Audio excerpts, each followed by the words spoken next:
Hey, Tommy. Oh, well, hello there. Nice to see you. Kind of a weird angle. How's that? Was that cool looking though? No, I don't feel like I'm looking at you. Hello. Nice to see everybody. Hi. How you doing? How's the sound quality? Get all set up here. Excuse me. I think that looks pretty decent, right? Hey, nice to see you. Been a while, maybe. I'd like to do more live streams, so this will be the first of many. I see people in the chat. We got India, hello. We got Ohio and Germany, the UK, Netherlands. Everybody's in here. Hey, and a shout out to our moderators who are also here today. That's Nathan. I talked to you earlier today. And Usha, thank you for being here. Thank you so much. I'm so excited to see you. Hello, Zach. Hello, Hugh. Hello, everybody. Hello. Nice to have you here. Today, we're going to be doing this live stream. It is 11:30 p.m. in Japan, so it's a little bit late, but I'm willing to stay up. Usually, I like to do about 90 minutes, but we'll see if the conversation gets crazy, or if you entice me, maybe we can make it longer. We'll see. Hello from Saigon. Hello. Did you eat? Yeah, I hope I ate. It's quite late. Today, we're going to be really focused because it's my first time talking about my entire detailed language learning method, like the whole entire thing. I've never gone over the whole entire thing on YouTube before. I mean, I made a really good outline of it, how to get fluent from knowing nothing to being extremely proficient. We're talking N1 level, HSK 6, or TOPIK 6, if it's Korean you're studying, in 3 years. 3 years. And this is what I did also for Chinese, and also what I did for Japanese and Korean, but at a slightly slower rate because I had lots of things on my plate at that time. If you didn't know, if you don't know who I am, let me introduce myself, though I think most of you are all subscribers. I am Anming, or Alyssa. I'm from Detroit, Michigan, USA. Why am I so interested in language learning, and why did I go so far? It's because I was actually training to be a diplomat. That was my goal. I wanted to be a diplomat between the US and China. I made my decision. I'm going to study this language. I'm going to take it as far as I can. And I wanted to study it to the nth degree, because at that time in 2017, I was at Fudan University in Shanghai, trying to be as close to native as I could, taking classes with all Chinese students and studying Japanese on the side. But my main focus was always Mandarin up until I moved to Japan permanently. So I did live in Japan 1 year before that, but my main focus was on China and studying as close as I could get. I mean, I'm talking reading, writing, listening, and speaking. Leave no holes, like leave no gaping holes behind. I wanted to be as balanced as possible. So that was my goal. I wanted to be a diplomat. I was even looking at, how to apply to the CIA program, which I found unfortunate because you had to leave China and go back to the US and go get training. But this was all before I actually graduated. Somebody said, focus on Mandarin Chinese because lots of population. Sure. Well, that's one reason. And just US-China diplomatic relations are extremely important. The two biggest economies in the world. So I put all my bets on going down that path and trying to study Chinese to the nth degree in every aspect. I mean, there's things that you definitely won't see in YouTube videos, like the reading and writing aspect, but that was extremely important to me. Probably the biggest thing that I learned from going to school, grad school in China for all those years, was how to write good papers. That was not something I learned on the street or living with Chinese people for so long. That was Did I miss much? No, Mobik, you came right in time. Hi from Texas too. Hi from Argentina. Hey everybody. Marshall says, how are you? I'm doing good. I'm feeling good. It's 11:30, but I'm not that tired. I was just telling everybody my motivations for why I got so into Chinese. It has now been 12 years. I put all my cards on that. I wanted to be a diplomat, and I ended up being a YouTuber. How did that happen? How did I go from wanting to be a diplomat doing US-China relations, going to school there, doing the grad school thing, studying international relations, to now being a YouTuber? Life is funny, isn't it? But basically, I knew once I got into the once a couple of my videos had gone viral on YouTube, I'm like, well, if I ever wanted to go into diplomacy or any kind of like high security background check necessary kind of job, that was going to be kind of impossible. And I believe so now that I'm definitely out of the running for ever doing a job like that ever. So I made big sacrifices to do YouTube, but hey, I think it's more fun. I work less hours. I have a lot more free time to study more languages, and I probably make more money than I would have as doing whatever I would have done as a diplomat if I had gone that route. But being a YouTuber is kind of more fun. So at least while it lasts. 안녕하세요. Kristen says, 안녕하세요. How is Cantonese? Cantonese is going well. Thank you for asking. I'm still a beginner in it, but it's extremely helpful to know Mandarin. I'm learning that with less effort than I had to put into any other language because there's a lot of similarities. Czech Republic is in the house. Welcome, welcome. So, and at least kanji is similar to Japanese. Oh yeah, well that was a huge help, right in the beginning. I always say that going from a related language like Chinese to Japanese, it was like buy one full price. I definitely bought Chinese full price, man. I was studying constantly 4 hours a day for many years. And then when I started Japanese, I did not have to buy it full price. It was like 25% off because I had already learned Chinese characters for one. And then a lot of the thinking, the counting system is very similar in Chinese, Japanese, and Korean. I know the grammar is quite different in Chinese and Japanese, but there's still enough similarities with the way of thinking and just the numbers and the fact that they have words for measure words like iben shu, one book, or hong isatsu, one book, also very related, and that kind of thinking helped. Mobek said, yesterday I visited the Japanese embassy again and ended up in a conversation with a Japanese lady that doesn't know much Spanish and an Okinawan woman who is fluent in both Okinawan language as well. That's pretty cool. Thank you so much for the super chat over from Argentina, my friend over there, who I'm sure you guys would like to hear some pretty good tips. So we're going to start off. We got a little sidetracked last time. I know I like to talk about behind the scenes stuff that doesn't get into the videos, but perhaps you'd like me to just get to the point, get to the language learning advice. You want to pick my brain. Well, I want to start with a list of 8 things I wish I knew before starting learning Chinese, Japanese, or Korean. This applies to all. I'm going to go through this list and answer your questions at the same time. So watch this or listen to this before you waste time studying Chinese, Japanese, and Korean. Here's some mistakes that I made in the beginning, especially learning a first foreign language. My first foreign language, other than Spanish, which don't test me on that. I forgot everything. That was high school. But my first foreign language that I spent a lot of effort and time learning. Yeah, Ninja Monkey is in here. He's a native in Spanish. He's probably laughing at me. I said a few sentences to him. Would we say, ¿Dónde está la playa? Or ¿Dónde estás los gatos? ¿Dónde estás los gatos? When we went to the beach, where are the cats? Where are the cats at the beach? Don't make me say more. It's embarrassing.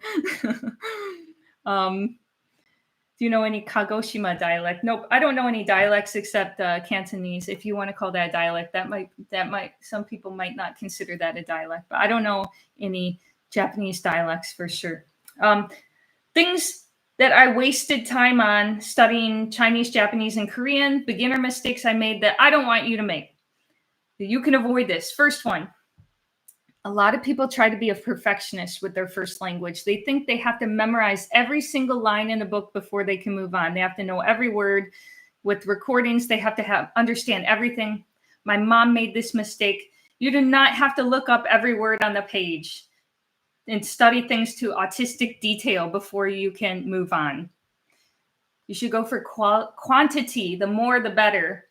Quantity of material rather than having to memorize every single word before you move on. That's going to hold you up because there's going to be stuff that you will forget along the way and you'll just never move on. You'll never be confident enough to move on. So don't let, for example, books. I know far too many people who are reading books perhaps that are too far above their level. They get a couple pages in and then it just sits on their shelf for years. How many people out there have books that are sitting on your shelf still a year or two after you bought it that's either Chinese, Japanese, Korean, whatever language? Always Streams, welcome to the Japanese lesson series. You became a member. Tommy and I are updating those videos weekly. So I hope those help you. Welcome. I say don't let a book sit on your shelf for more than 2 months, unless you're like reading them in order. But an active book that you're studying, get it done. Finish the dang thing. Do not let it sit on your shelf. You do not have to understand every single thing in the book before you move on. And if you do move on and that book was hard, move on to another book that's at a similar level. I think it gets very boring to keep reviewing the same material, the same dialogues. There's enough beginner material out there in Chinese, Japanese, and Korean that you can get another book after you finish that one on the same level. Just keep going, just keep trucking through. Do not let that sit on your shelf for too long. You don't have to understand everything in there before you move to the next one. But how much should you be understanding when you buy a book? At least understand 50% of the material. If it's over your head and you're not even getting 50%, 30, 40, or 30, 20, you buy an easier book or start even easier yet than that with the alphabet if it's that much over your head. But don't let those books sit there for too long. Hugh says, my friend says Japanese language school is like how the Japanese are taught English. Japanese language schools suck. Almost. It's not entirely how they learn English. There's some elements there. The problem with Japanese language English education in Japan is that they're teaching it in Japanese. They're not teaching in a target language. I believe in a full immersion classroom. That's the biggest problem, is that they're not being taught the language in they're not being taught the target language in the target language. They're using Japanese to teach English, and that's not good. Get your money back if your teacher is teaching you that way right now. Get your money back. Full immersion classroom. A good teacher should be good enough at explaining things and simplifying things in a way you understand and repeating things. If you didn't draw a picture, do not resort to explaining grammar in the target language. That's a waste of everybody's time. I'm a full believer in full immersion. Like, we don't need to use the target language hardly at all for learning. And that's why the Japanese education system for English really doesn't work. But why don't they have the teachers speak fully in English? A lot of the Japanese teachers, they don't even speak fluent English. If you're that good at English here in Japan, you're not going to become a high school English teacher. You're going to go into business. You're going to get a higher paying job. So they just don't have enough people to even teach the kids that know proper English. And that's a problem in itself. Pro tip from Mobek, who's studying Japanese hardcore right now. Pro tip, if you have a Japanese embassy nearby, like in my case, they borrow books. You can borrow books for free up to 4 weeks normally. For books to kids, the hardcore literature every month, I exchange books. That's really cool. If there is an embassy or a cultural center near you, go. Definitely go. And remember, just get through as many books and as much material as you can. And if it felt a little overwhelming or a little bit hard, then get on the next book or whatever you're listening to at something at the same level and just keep continuing that.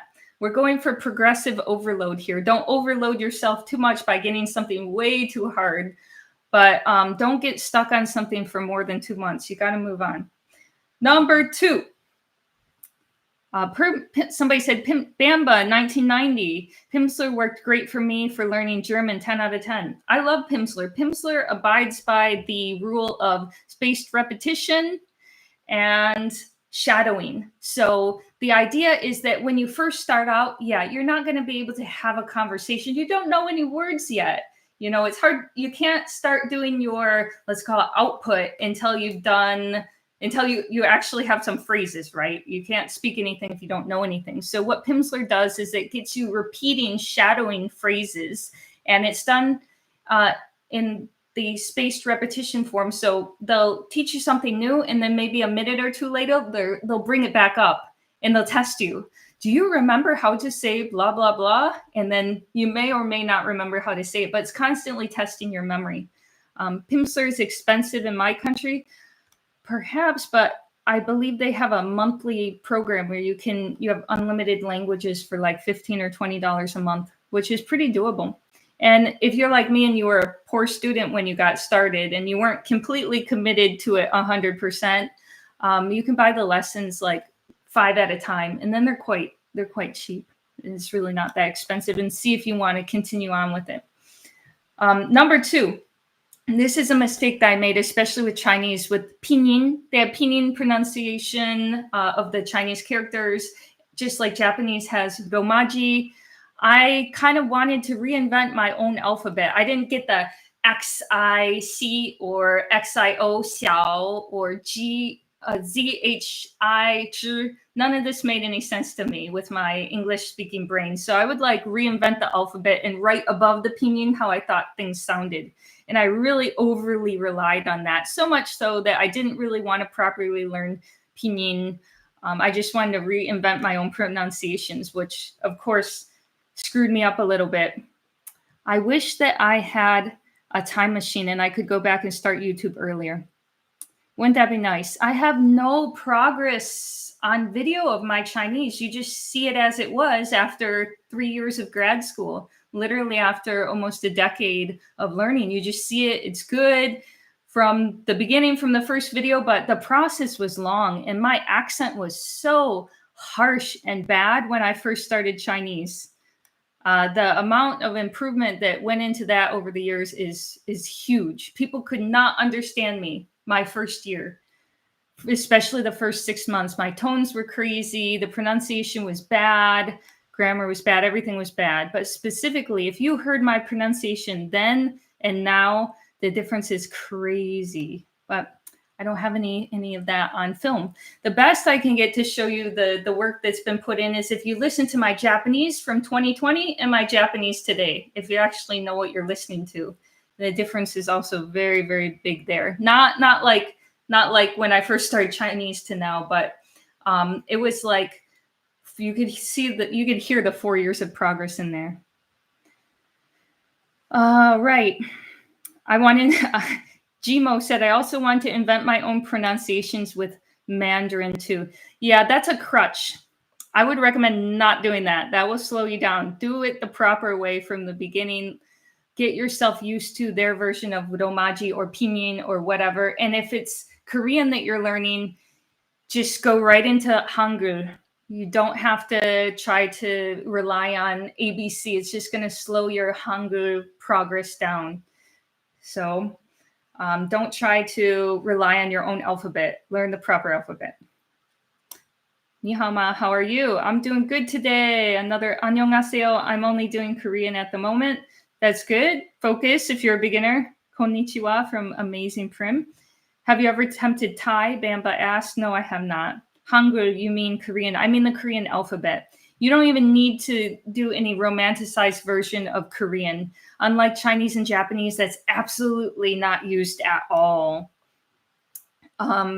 We have Yamada Taro said, 早安. We had a Japanese person in here tell me in Chinese, 早安. Good morning. Good morning to you. Number 3, mistake. Don't ignore Chinese tones and Korean intonation.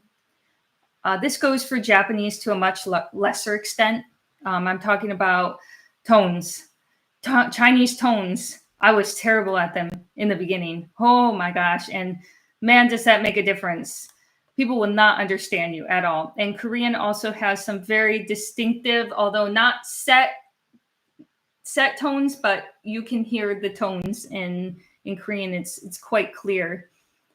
It has this kind of a rhythm, a pitch to it. Definitely a rhythm, but Chinese has specific tones, and so does Cantonese. I thought I could kind of just ignore that and just say it fast and people would get it. No, they didn't. And I began to move my head like ma, ma, ma, ma. And I would kind of move my head when I spoke Chinese for like the first 6 months, and I looked very silly, but I was just envisioning, 你好，我叫安明，你叫什么名字？名字，名字. I kind of go like that. 你在中国吗？中国. And I would always kind of move my head. 你好，我刚学写汉字. Okay, good. 我刚刚开始学汉字. You're starting to learn Chinese characters. And that's fine if you don't do it in the very, very beginning. It's overwhelming. All right. Ma, ma, ma, ma. You got it backwards, lingua push. The second tone is up and the fourth one is down. So switch 2 and 4. 3. No, we just did 3. 4. Don't blame natives when you're not understood. Don't get mad at natives when they can't understand your accent. Like, oh, they're just being racist or something.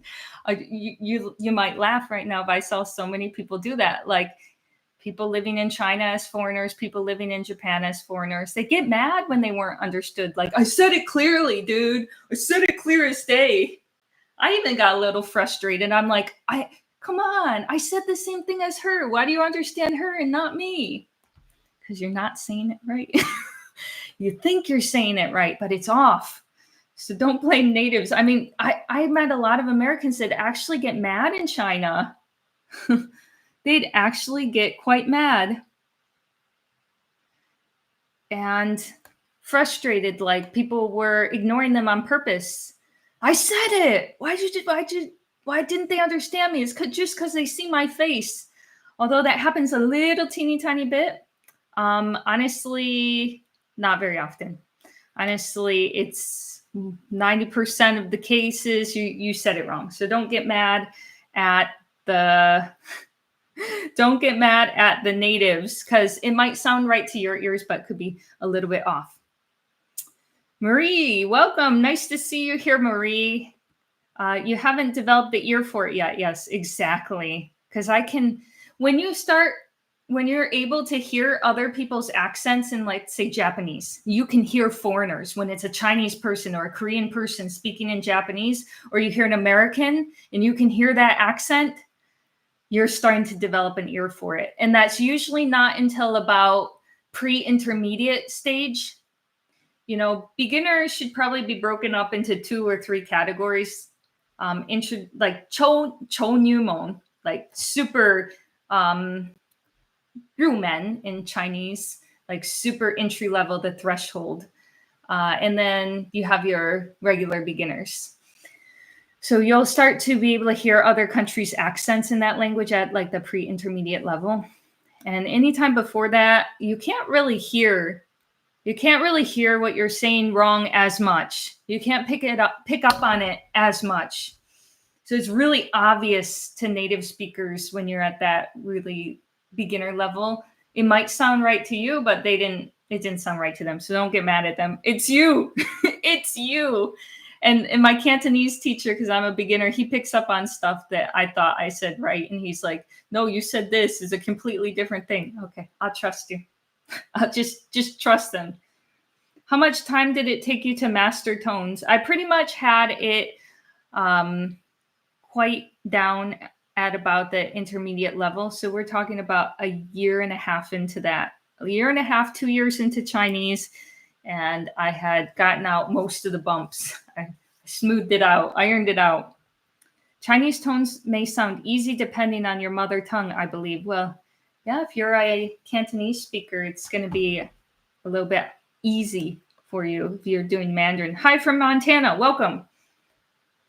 So Some people say that native speakers will not correct you, but they do in a sense when they say, hmm.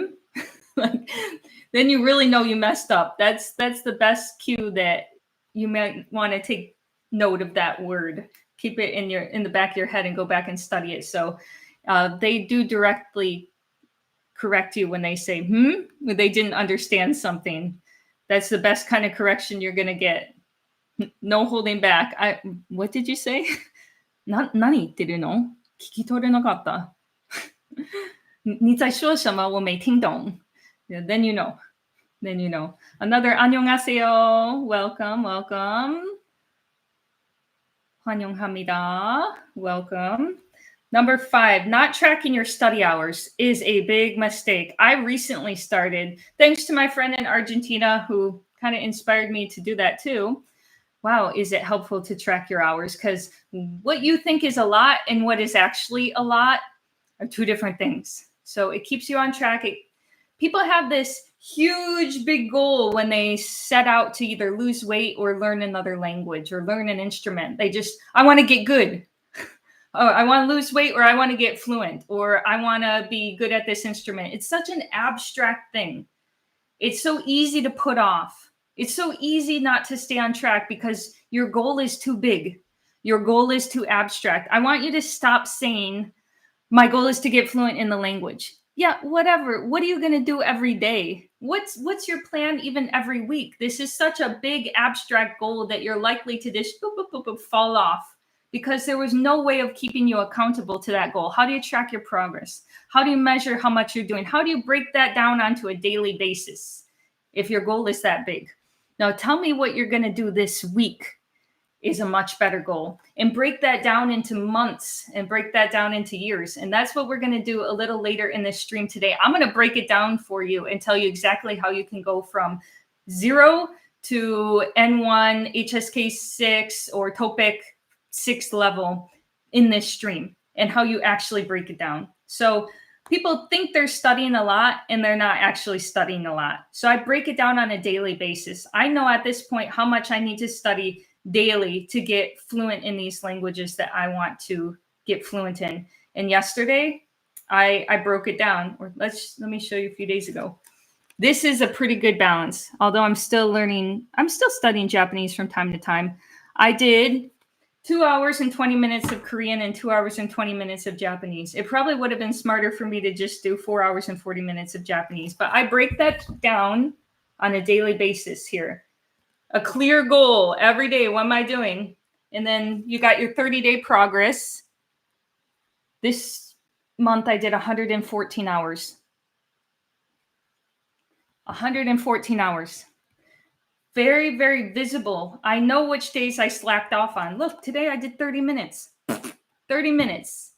30 minutes ain't going to do much at the level I'm trying to get to. So you really need to be tracking your progress. Now I can feel a little sense of guilt today that I only did 30 minutes, and that's not good. So, I mean, don't beat yourself up about it, but you should be feeling that, oh, I kind of missed the mark today. Break it down on a daily basis what you're trying to do. And if you're a beginner, you're going to start with 30 minutes a day. And every time you miss 30 minutes a day, life happens, but keep that in the back of your head. 30 minutes a day for 30 days, you should get to 15 hours a month. And if you're not seeing 15 hours a month at the end, you missed the mark. People tend to overestimate how much they're studying. I would guess if you're doing Duolingo 5-10 minutes a day, you ain't getting to 15 hours a month. There's no way. Even if every once in a while you do an hour, you got to get consistent. That's a huge mistake. I'm going to be fluent. Okay. Can we break that down into like an achievable monthly, weekly, daily goal? What are you going to do? What are you going to do to reach this giant goal that you have? I want to lose 100 pounds. Okay, we need to break that down on a daily basis and weekly basis. Break it down into like bite-sized, realistic things that you can hold yourself accountable to. And that's why people calorie count too, right? You gotta break it down. Mobek said, every time I'm not sure or I said something weird, I always say it to another person in Japanese. なんて言うんですか?日本語で? How do you say this in Japanese? Right. that is good to double check, because a lot of times you're stuck in your Anki cards, you're stuck in your books. Of course, I mean, we don't know the context always of what we're studying. And some of the words in there are very, very formal. And some of the words in there we can't use in daily conversations. So throw it out there and see if it sounds weird. And you will be corrected if it does sound weird. Am I supposed to say, uchi no okusan, tsuma? Am I supposed to say kanai? There's like several different words for wife. Which one sounds the most natural? Well, the book will show you 3, and you're really only going to know which one is not natural or outdated by using it and trying getting it wrong, or hearing it, or hearing that people never say that word. Don't say kanai. Kanai is super outdated, but it's in books still. It means the person who stays at home. As in woman, as in my wife. Super outdated, but you'll still see it in books, and you're not going to know that's outdated till you try to use it. M says, thank you for sharing your tips. Studying, love your videos. Thank you. All right. 小杰杰是会哪几种亚洲语言？我会一点点广东话、普通话，英文就是我的母语，还有日文，然后韩文。所以有5种，我会5种外语，但是广东话说的不怎么样。I guess I can speak 5 languages, but my Cantonese is very new. So, do you know any AI bots we can use to practice our pronunciation? I'm not going to recommend that. You do the shadowing with either a shadowing book, or you do it with Pimsleur, and then you talk to people. Don't do the AI thing. I really can't recommend that. But recording your voice is a good idea. If you want to repeat phrases or read your book out loud and then record your voice. I mean, you could read just about anything. I got the Chinese newspaper. Somebody gave this to me. I got the Chinese newspaper. So you can read something out loud and record your voice and try to sound as native as you possibly can. 中国移民流向世界各个角落。从孙球在墨西哥创业的工人，到前往泰国的学生，而那些选择日本的中国移民，往往是富裕或受过高等教育的人。Okay, so you can like read something out loud and record your voice and try to sound as native as you possibly can. And this really works well if you have recordings as a beginner, or it works well if you're intermediate or higher, because you already know what it should sound like.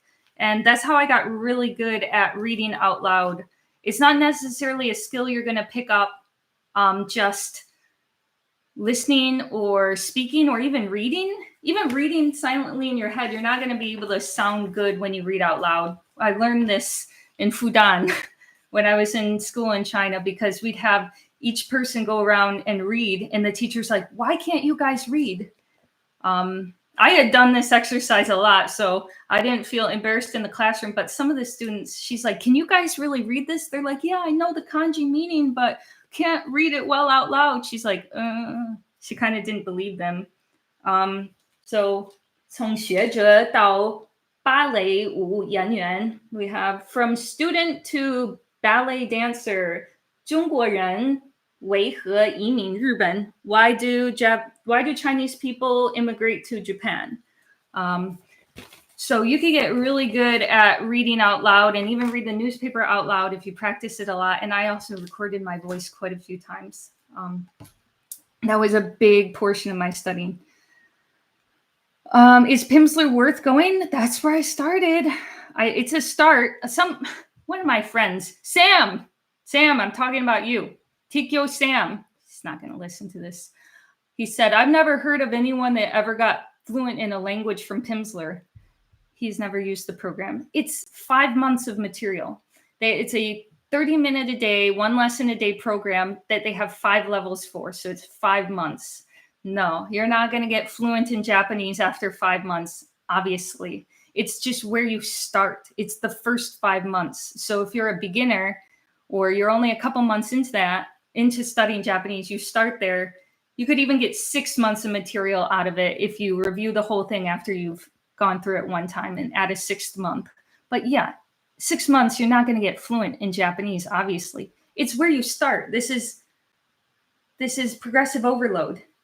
30 minutes, you go up harder and harder. After that 6 months of Pimsleur is over, you're going to have to move up if you want to continue, probably do an hour a day of something else. But that's where you start. So yeah, it's very worth it. I also used it for Cantonese. I wish they had more lessons. I wish they had more yet. But you just keep going after that. It's a good place to start with their shadowing and the spaced repetition. It's a good way to get yourself ready to repeat phrases that you can say to real people after about 5 months. Then you can actually go out and try to use those phrases. What is it called? Pimsleur. It's always in my video descriptions. So if you want to check it out. Do you suggest learning 2 languages at the same time? Only in the context that you're not a beginner in both of them. If you're a beginner in both of them, I'm telling you, you're selling yourself really, really short. This is going to be a huge uphill battle. It's going to be really hard to take those far. It's going to be really hard to take those together into intermediate up to advanced. But if you just want to dabble in stuff here and there, I mean, you can do whatever you want. At the end of it, you're a hobbyist, right? A lot of you are doing this for fun. You're not trying to be a diplomat like I was trying to be a diplomat in China. You're not trying to spend your whole life living in Japan, right? So it kind of goes back to people saying, how about writing? Daily writing practice. I find that writing helps you memorize kanji for reading.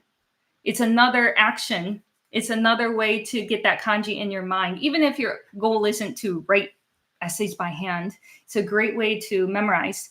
But yeah, I've heard many people say, this skill is useless, that skill is useless. Writing, don't bother writing kanji. Who cares? Doesn't matter. Well, if your goal is truly to be as close or native-like as possible, native people can write kanji. I know people like to underplay that, downplay it, and say, well, a lot of Japanese people forget how to write kanji. Yes, sometimes they do. But they know the basics of kanji. They go through all high school and know how to write. There'll be ones that come up from time to time that, I can't completely remember it from time to time, but they know the basis. And if you're trying to be like a Japanese person or be as native-like as possible, well, that includes writing. I mean, if you're a hobbyist, pick and choose whatever, throw out whatever you want from the language. It's all about joy at the end of the day for you. It's just for fun. And if it doesn't give you joy to write, then don't bother writing. But it is part of the language. It's something that native people know how to do. And if your ultimate goal is to be as close to native people as possible, well, they can write. Why can't you? Marie said, writing by hand is very beneficial for memory. I agree. Even if your goal isn't to write, an essay, it will help you memorize kanji so you can read the newspaper, for one. I forgot how to write fengtong envelope. Yeah. I mean, but the funny thing is, if it's just like in the front of your brain, like just within reach, you'll look at it for 1 second and, oh yeah, that's it. Whereas if you really have zero foundation, you really don't know that kanji at all, you have to look at it multiple times. Wait, what was it? Wait, let me see it again. That's the difference between I forgot it for a second and I really don't know how to write this at all. And usually when natives forget something, it's like, I forgot it for a second. Well, oh, there it is. So they have it, but it doesn't always come to them immediately. But yeah, if you're a hobbyist, I mean, pick and choose whatever parts of the language you want. But I mean, to say this matters, this doesn't matter. If you're just a hobbyist too, people like to fixate on the accent. If you're just a hobbyist, I mean, you could say any part of the language is useful or useless. If your goal is to say, just listen to anime or watch anime without subtitles, then the native accent is completely useless to you, isn't it? Is it not? You just want to read manga or watch anime. You don't even need to open your mouth. But I mean, it's all part of the language. So if you're going for being well-rounded, you want to study it all. If you're just focusing on certain aspects, I mean, it's your hobby. Learn as little or as much as you want to, but it is all part of the language, and it is all stuff natives learn if you want to learn it to the nth degree like a native does. Number 6, don't be willing to pay. Number 6 mistake. We're going through all the mistakes that I made when I first started learning languages 12 years ago in Chinese. Could you become fluent in Chinese on pinyin alone? Yes, you could. And I met people who were. Yes, you can. It's going to make it harder, though, as you get into more vocabulary, because a lot of them have the same pinyin. But yeah, there are people in China, even native speakers, especially the older generation who went through the Cultural Revolution, who can't read. They can't read kanji. So they can still speak. But it's going to be a big impediment. It's going to be a big barrier because a lot of kanji have the same pinyin, just like Japanese. Same romaji, same pronunciation, but different characters. Recovery Anonymous said, I started my online class through Japanese Pod. The lesson was entirely Japanese, which I wasn't used to at first, but I got used to it quickly. Yes, that's how it should be. I'm very glad to hear that they are doing 100% online classes in Japanese. If they're using a lot of English, it's not good. That's not good. You got to get used to hearing those Japanese words, get reinforcement for the words that you've already learned. And it had disappointed me in some of their lessons that they had a lot of English explanation. I just skipped over that. If you need that much English explanation, it's above your level. And we're trying to focus on the target language. We don't need a lot of grammatical explanation in other languages. If they want to explain it in Japanese, might be a little dry, but at least it's in Japanese and you're getting that listening. But some teachers, like the Japanese style of teaching English, where they just teach you grammar points about English in Japanese, that's a waste of everybody's time. That's not good. Maya Key said, Maya Key is now a member. Welcome. Glad to have you as a member. Will we see Tommy in this live stream? That's a great question. He could come over here. He's in the house. He could totally come over here. He's studying English right now. All right, number 6, don't be unwilling to pay any money at all for your language studies. That's how I was. I was like, everything's got to be free. I'm not paying for this. Well, I didn't have a lot of money at that time, for sure. But I was like dead set, I'm not paying $1. Got to do everything all by myself. And I think, there's a lot of resources you can find. The most common 100, 200, 1,000, 2,000 words in Japanese, you can find them online. People have created Anki decks. But do you really have that much time? Maybe you do. Maybe some of you are 19, 20 years old. You're college students. You do have time, but I don't have time to be digging through all that. I want it ready. Let's go. Where's my dialogues? Where's my native recordings with new words, vocabulary list? And that's what Japanese Pod 101 has already for you. So I find it quite funny when people, especially in certain groups in the Japanese language community, they like to talk so much crap about Japanese Pod 101. And they use Anki, or they have recordings in Anki. It's like, dude, it's the same effing thing. It is the same thing. But Japanese Pod takes it even further because they also have like dialogues out, and full dialogues and stories and characters and things like that you can follow along with. And they're quite funny too and entertaining. It's like, how can you criticize that if you're an Anki person? Do you realize they have the same damn thing, but it's all ready for you? You just pay like $10, $15 a month. Is that big of a deal? I saved $10 or $15 a month. So just don't go to McDonald's once a month and it's paid for. Come on. You don't need to be that stingy. Like, that was a big holdup for me. And I ended up just getting all this free material that I had to search for and waste time looking for. I ended up with a bunch of lessons that were made by a Russian guy for Chinese in the beginning. And that was an impediment. What was I really doing? Saving $15 a month? That was silly. It's gotta all be free. I'm not paying $1. Why? Then I go to McDonald's and buy something. It's like, I could have used that for the studying, but yeah, I don't know where my priorities were. Natty the Nerd is in the chat. Nice to see you, friend. I'm so glad you're here. Do you know any tongue twisters in Chinese? Yeah, I did one in the other video. I did that.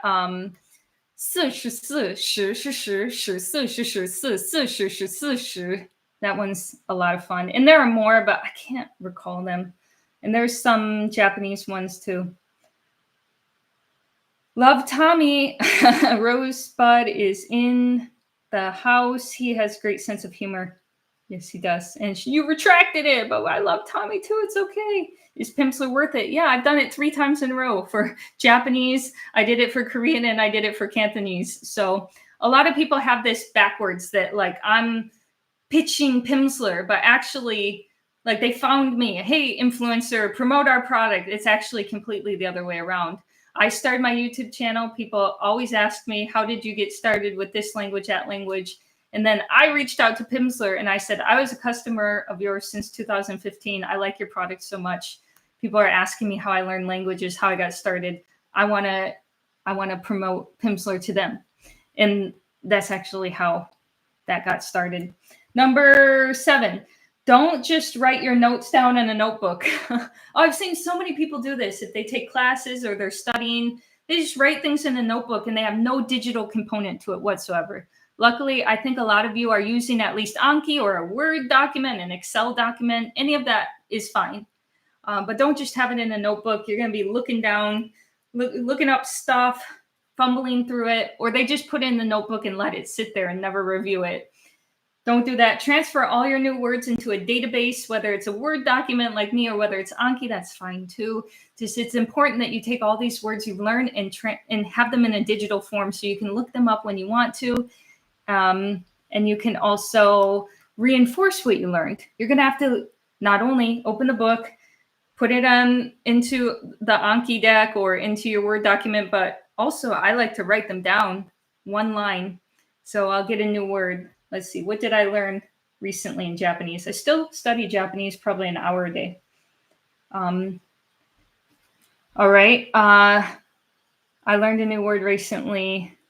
Seiyun. Seiyun is nebula or galaxy because we were playing Super Mario Galaxy. And we had to go to a new galaxy. Seiyun. Okay, so Seiyun, I'd write it again. Seiyun, Seiyun, Seiyun, Seiyun, Seiyun, Seiyun in hiragana. And then I put it in my master deck. Sometimes I'd even make a physical flashcard. Here's another one. Mi no ue banashi. I think I read that. I found that in this book. So I'm doing a Korean to Japanese translation book, Beauty and the Beast, Bijou to Yaju, Kankoku de, Kankokugo de yomu, not Nihongo, Kankokugo de yomu, Bijou to Yaju. And this is really simple in Japanese, but it's hard for me to read in Korean. So I have the translation here. And I did find a new word in there, and I put it into my deck. And I'm going to write it down again and again. Mi no ue banashi, mi no ue banashi, mi no ue banashi, mi no ue banashi. I must sound like a psychopath when I'm home alone memorizing words because I say them out loud again and again and write them. And that's my technique. Then they go in the database. Northeast India is in the house. Welcome. Natty the Natty Nerd said Pearl should give Tommy the Grand Theft Auto 4 and Grand Theft Auto 5 game so he can learn American English slurs and cursing. Yeah, well, if he plays that game, I'm leaving the room because I don't know, I'm not interested in watching that, but I will watch him play Super Mario Galaxy or Odyssey. Mobik said I avoid using Romaji as much as possible. Yeah. Hiragana, katakana will take you around 1 week. Yeah, it's really not that hard to learn. That's step 1, right? And pretty soon we're going to get into my detailed method for learning. Like we're going into full details, my friends. But make sure you give this video a like. What do you think about Krashen's input? It's so funny that he's the only linguist that really makes it into anybody's videos. He's kind of been used to prop up whatever theory or method the YouTuber is trying to push, even though there's many, many linguists out there. It's interesting. Maybe he's the only one that agreed to be on YouTube, but Ollie Stream says a great question. Thank you for being a member. And I'm actually going to be making a video about that next month with a linguist YouTuber. I think you know him, Lingual Jones, and he knows a lot about linguistics. He's a PhD in it, and we're going to go over that and talk about Stephen Krashen, how important he is in the the actual academic community, not on YouTube. We're going to talk about his theories. Have people misinterpreted his theories? Are his theories proven? Really important stuff like that.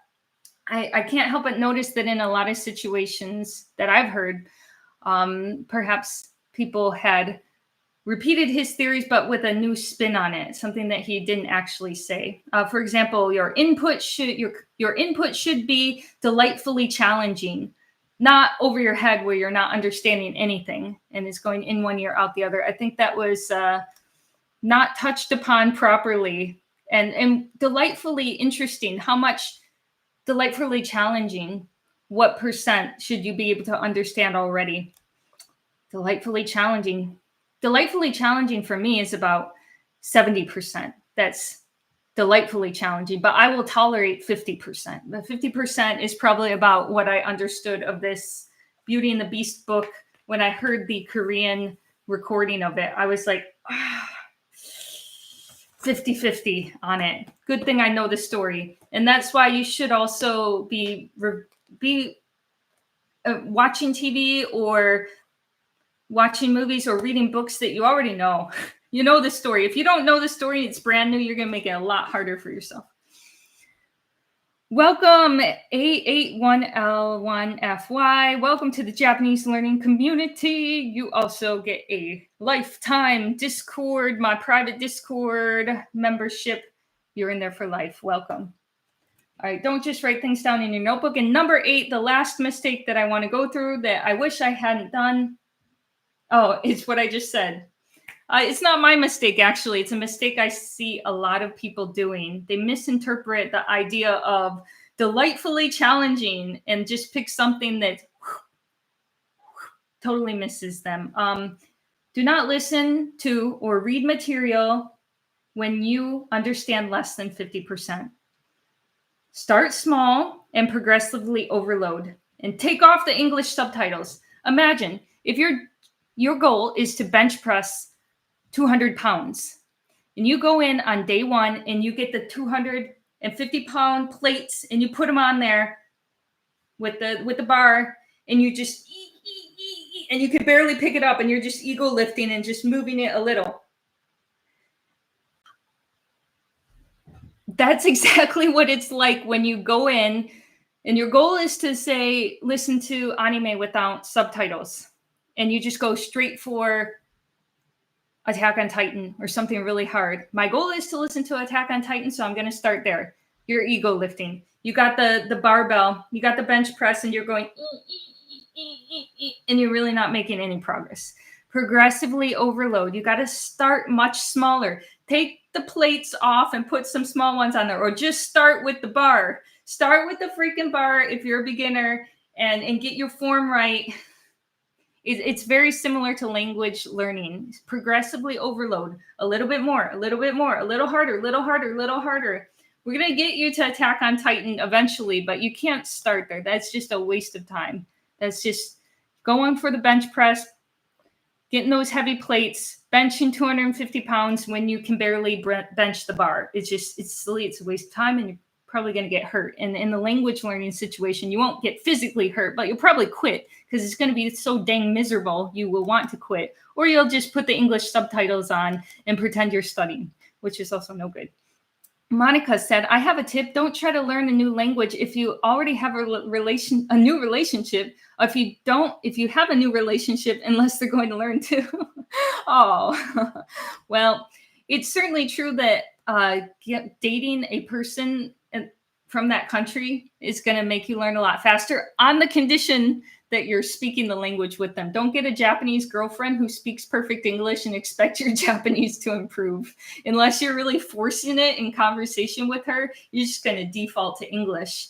But that's true if they barely speak English at all and you're forced to use Japanese or Chinese, Korean, whatever language you're studying. Yeah, those people get best. They get best the fastest because they're just constantly being surrounded by the language, just like a kid. I've heard a lot of, especially going back to Stephen Crash, and I've heard a lot of people talk about this, how children learn without actually understanding by misunderstanding how children actually learn. We don't put a kid in front of a TV and just have them gobble up content. That's not what kids do all day. In fact, there's studies that show that kids that just are put in front of a screen or an iPad all day, their verbal abilities really suffer. Coco Melon was criticized for that recently on YouTube. Like, these kids, they're hearing the language, 2, 3, 4 years old, but they don't know how to use the language. Don't let that become you too. Understand, children are constantly around their parents. They're constantly corrected by their parents. They're talking to them, interacting with them. You do not have that through a television. You do not have someone to constantly interact with and correct you, to bounce off of. So just putting yourself in front of a TV is going to inhibit your learning. You're not going to develop the speaking skills and the ability to output that language just from watching TV. Luca Lamparello, I probably said his name wrong. He's a polyglot on YouTube. He did a really good video about that last year. Can you get fluent by input alone? Like, can you get good at speaking fluently by input alone? Or that was the premise of his video. And it was really well done. He concluded, no, obviously not. Obviously not. Why? He gave a lot of really good examples of him going to polyglot conferences and hearing people translate. They could translate perfectly in, say, German into English. Then he went up to these translators and tried to speak to them in German, and they said, my German's not good. And he's like, what? You just translated German perfectly into English. What do you mean you can't speak German well? And they said, I'm just good at listening. And that will be you too if you do not practice your speaking skills. But I understand a lot of people out there, their goal is to learn enough Japanese to watch anime without subtitles, in which case you don't have to speak a word, do you? You can absolutely do that without speaking, but understand you're going to be mute. Or if you do learn a little bit of speaking, it's going to be much weaker than your listening skills. There's a couple different kinds of linguists. There's the reader. There's the conversationalist. There's the writer. Obviously, I'm a conversationalist, although I want to take things to the nth degree with definitely with Chinese and Japanese, and hopefully in Korean in the future. I want to take things to the nth degree. So to be a conversationalist, which a lot of you watch YouTube videos, you get inspired by people speaking. Obviously, you can't speak from not knowing anything. I don't know any words. How can I speak Japanese? That's why I recommend the shadowing. So to be a conversationalist, you need to balance your input and output. You need both input and output. And by the way, output is so much more cognitively taxing and much harder than input. You have to reproduce what you have heard. You have to reproduce what you have read. Yes, I can listen to Xi Jinping, the chairman of China, and listen to his speeches and understand almost everything. Can I speak like Xi Jinping? Can I come up with those phrases on my own? No. Can I read the newspaper in Chinese and understand 95% of it? Absolutely, no problem. Can I write the newspaper? Can I output this? No. And it's much harder to do that. Much, much harder, much more cognitively taxing. So my point is, to be a conversationalist, you're going to have to practice both output and input, both of those skills. And the earlier you start that, the earlier you start with the shadowing, the further ahead you're going to be. If you're waiting until you're, let's say, pre-intermediate or intermediate before you start practicing speaking or output, you're going to be that much more behind. And that's the truth. You can catch up, but you're going to be that much more behind as opposed to if you started it 6 months earlier. And yes, you can absolutely come out of this completely mute if you neglect your speaking skills. So I have quite a lot of guys in my Discord that are either ex-AJAC, if you know what that is, or some form of input-only learning method that they did for years, and they came out mute and they were disappointed. So I seem to have gathered this group of a lot of those kind of people. And they came over to my side because they were disappointed with the results. I'm not anti anything. I'm not anti input. I'm not even anti AJAC, but you do have to remember that if you want to be a conversationalist, you need to start conversing. You need to speak to people. Stop telling me about this AI. How can I practice speaking with AI? Let's speak with normal people.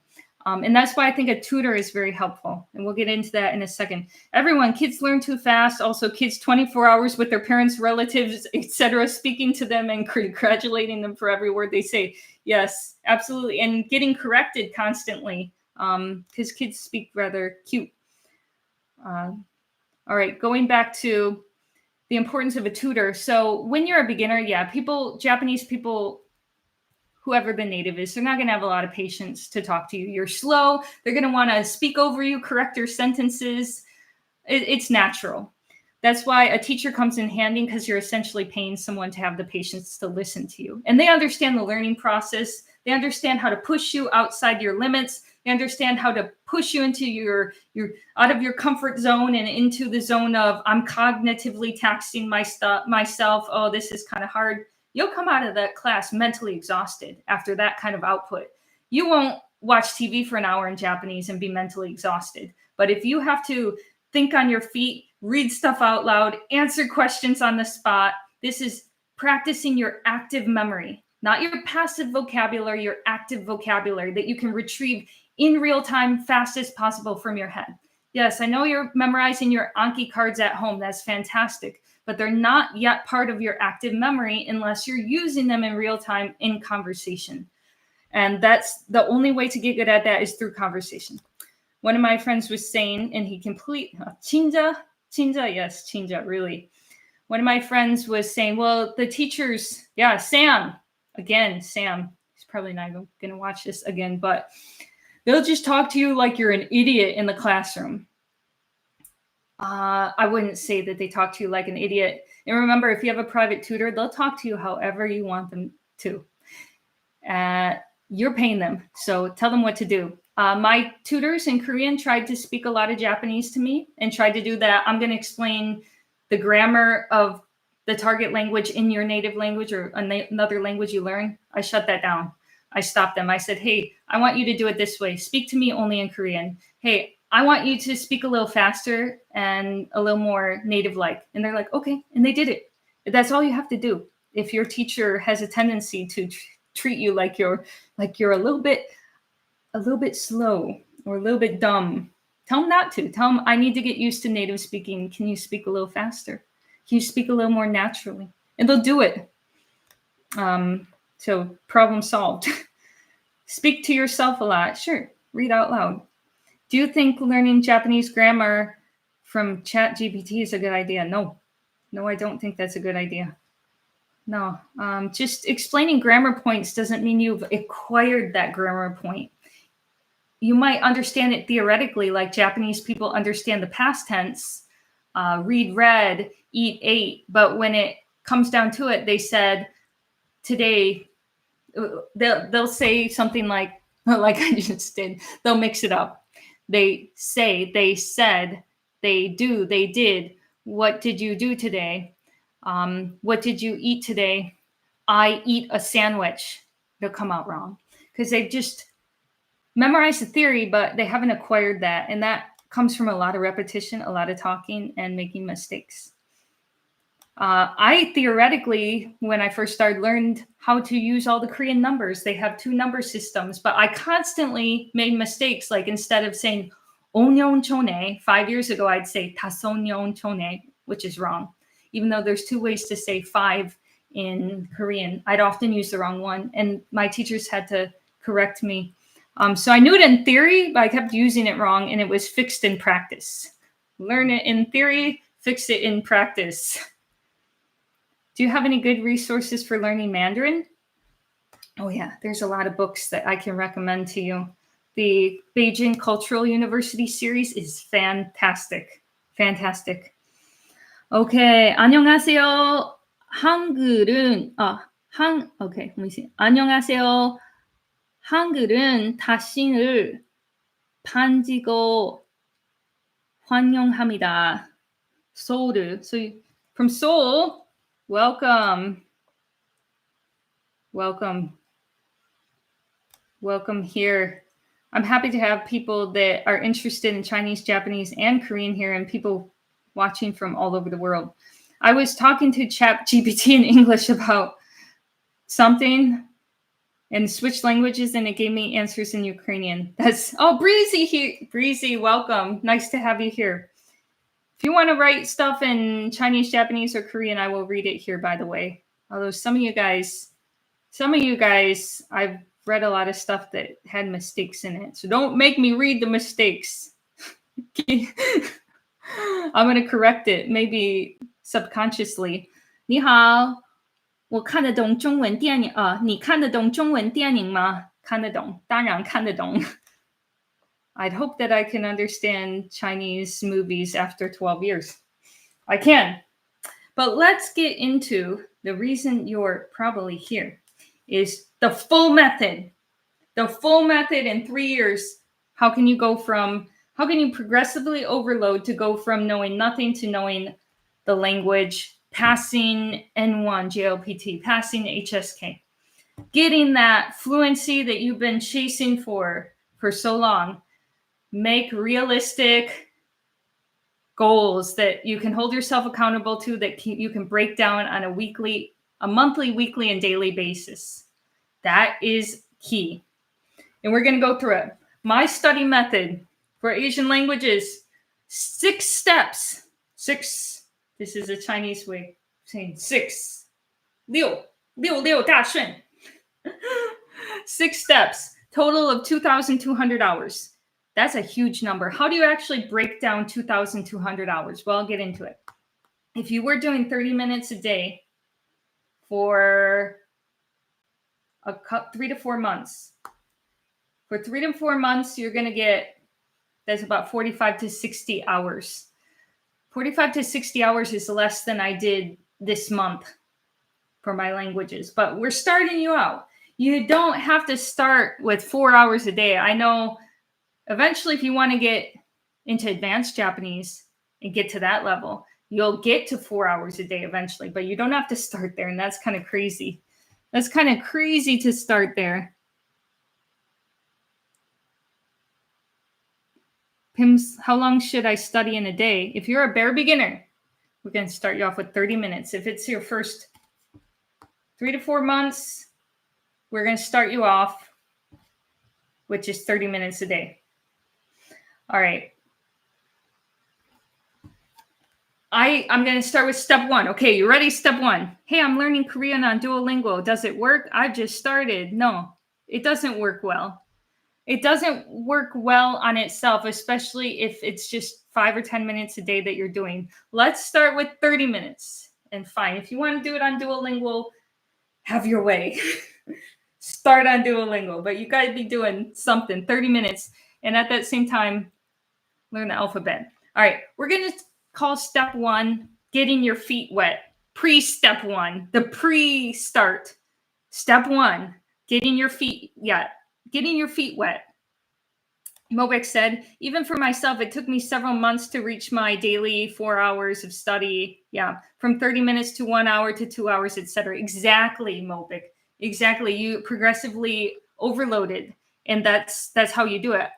I'm so sad when I hear beginners that don't quite know what they're doing yet say, I got to go in all in on Japanese 4 hours a day from the start. They're going to burn out. They're going to quit. Progressively overload your stuff, because 4 hours of beginner content is pretty dang tedious and boring. It gets interesting when you get into intermediate, and you can probably do 4 hours a day quite easily because you're just reading stuff, you're listening to stuff. It's pleasant. You understand most of it. Don't do 4 hours a day as a beginner. That ain't going to end well. Start off slow. All right, so we're at the pre-step 1, getting your feet wet. This is good for people who haven't decided on a language yet. You're just testing the waters. I don't know. It seems cool. I might want to learn this. All right, listen to YouTube for inspiration. See people talk on the street. I was really impressed. Whoa, back off. What is this? Why is it so close?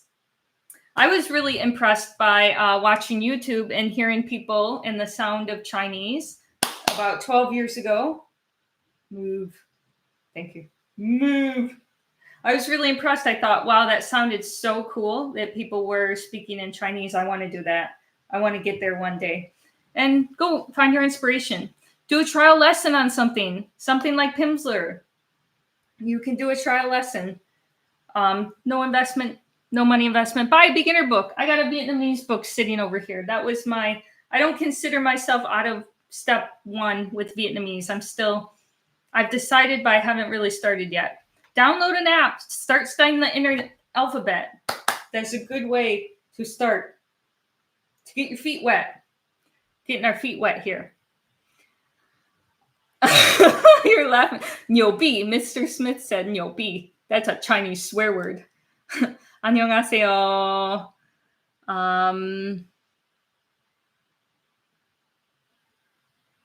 낭령하시니까. I like it up close. You like it up that close? Isn't that super close? It's in my face. You like that? Okay. All right. So we're out of maybe a lot of you are still in the getting your feet wet stage. That's fine. I'm still in that stage with Vietnamese. I don't consider that I've really started yet.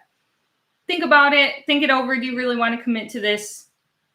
And once you've decided, we're going to do step 1. We were at pre-step 1. Here's step 1. I hope this actually adds up to 6. It does.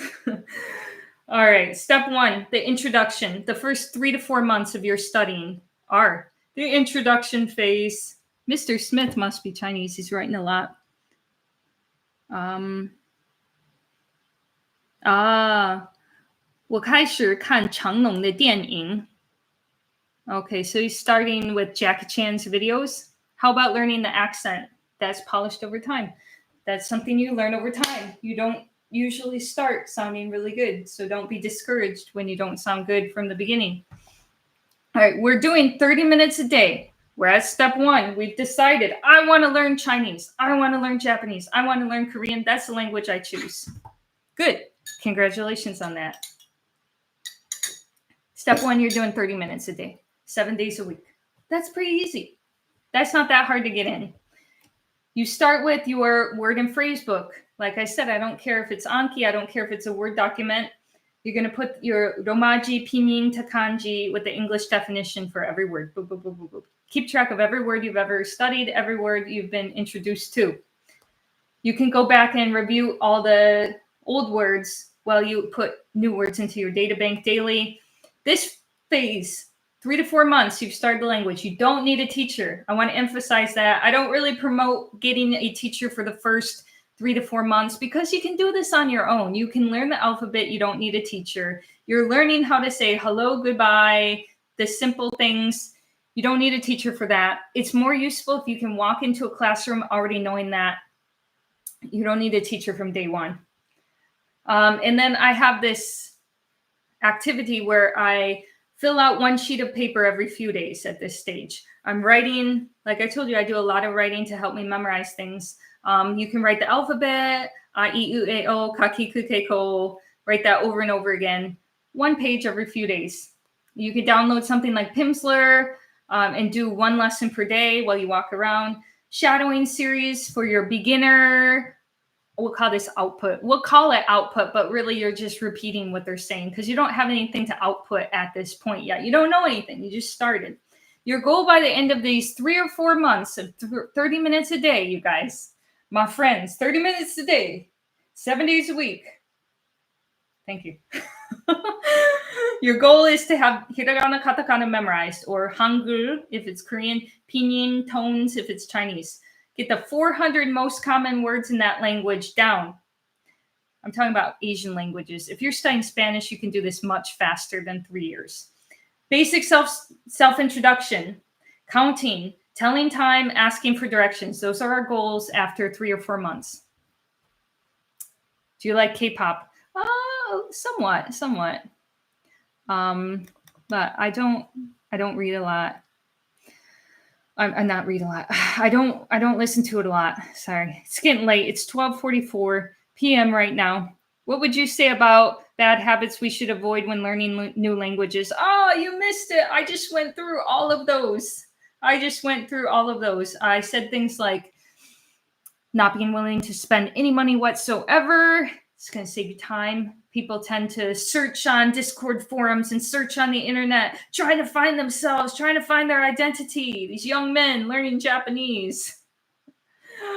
But when they could just pay $15 a month and have it all hand wrapped and given to them. I mean, it's really not that much money. They end up wasting a lot more time, but maybe they're trying to find their identity in this, in this Japanese, and it sounds good to them to be part of this group or cult or whatever they've joined. And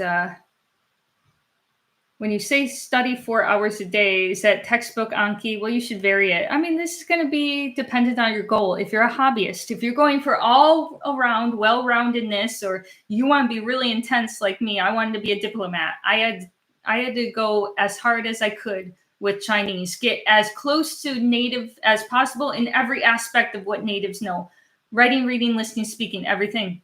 But you're a hobbyist. I mean, you can pick and choose. You can learn as little or as much as you want, as long as it gives you joy. And if writing kanji like a Japanese person is just, excruciating to you, skip it. You can skip it. You can skip the whole damn thing. You didn't need Japanese in the first place. But if it gives you joy, do that. If perfecting your accent to the nth degree gives you a lot of joy, focus on that. But I mean, at the end of it, it's all useless, isn't it? It's just for hobby. It's just for fun. And if it gives you joy, then there's no rules, are there? It's just do whatever the freaking heck you want to do. What name of the city do you live in Japan? I live in Tokyo. Downtown, too. Right downtown. Oh my gosh, it's Sam. Hi, Sam. We definitely weren't talking about you at any point whatsoever in this. I swear. Never. All right. Now we're moving on to step 2. All right. You've been at this for about 4 months. We're going to take you from 4 months all the way to a year. You are still beginner. Gosh dang. You are still a beginner, but you're not an absolute beginner. I really think that beginner needs to be broken into 2 or 3 parts. There's the people who are absolute threshold, absolute beginner. I know nothing. Teach me ABCs. And then there's people who have a little foundation. We're going to split them up. The beginners in the first 3 months, 3 to 4 months, and then the beginners that are like 4 months to a year into this. You're all beginners, but there's different levels of beginners because there's a lot of content in there. JLPT N5. Yes, we're definitely still talking about people that are JLPT N5 level at this stage from 4 months to 1 year into their learning Japanese. I recommend. All right, so we were at step 1, 30 minutes a day for you, just starting 3 to 5 words every day. We're moving it up. I want you to do 5 to 10 words every day when you've reached this stage, 4 to 12 months into Japanese. 4 to 12 months into Japanese, I want you to be doing like 5 to 10 words a day. And be careful. I tend to put that on the lower side if you're like just starting at this phase, because you're going to review those and they accumulate. You might say 5 words a day, that's nothing. Yeah, well, a few days later, a few weeks later, it's 25, 50, 75, 100 words that you're reviewing, and it gets quite overwhelming. 1 hour a day. We're doing progressive overload, right? We're starting at 30 minutes. You want to take it a little farther? 1 hour a day. Because you're going to hit a wall here. You're going to be doing 30 minutes a day of Japanese, and you're 6 months into it, your progress is going to stop. Exploding. It's going to stop. You're going to hit a plateau because you now know so many words, 400 words, that you are struggling to maintain the words you already know with your limited exposure to Japanese daily, and then learn new words on top of that. So it's like 1 step forward, 1 step back, 1 step forward, 1 step back. Nobody wants to do that. That's really annoying, isn't it? Sam is being really funny in the comment section. Hi, Sam. Hi, Sam. Why are you still up? I thought you went to bed earlier. You got to get up at 6 a.m. tomorrow. All right. So if you don't want to do 1 step forward, 1 step back, which is the problem a lot of language learners run into, you're going to need to progressively overload. Double your study time. You're going from 30 minutes to an hour. And then you'll start making progress again. So what are you doing for that hour a day? 5 to 10 new words. Introduction to media for native children. I'm talking about your old Disney movies. I'm talking about easy anime like Stadio Ghibli. I'm talking about TV shows you watched as a kid, like SpongeBob SquarePants. I did use that for Japanese. Oh no, for Chinese. I watched SpongeBob SquarePants. Ideally, it's something you already know the story to, so you can follow along. I know SpongeBob so well, like those old episodes. I practically know what they're saying without even knowing the language. I know exactly what they're saying. I like memorize that in my head. So that's a good thing to watch. Are you about to crash? Okay, Sam. You were out with your students drinking. Oh man, I would have loved to join you. That sounds like fun. 看得懂中文吗？我当然看得懂。我怎么看不懂呢？我不是刚刚看了这个吗？这个报纸，我不是刚刚给你读报纸了吗？干嘛要问这个问题？我当然能看得懂了。我不是说我是复旦大学毕业的吗？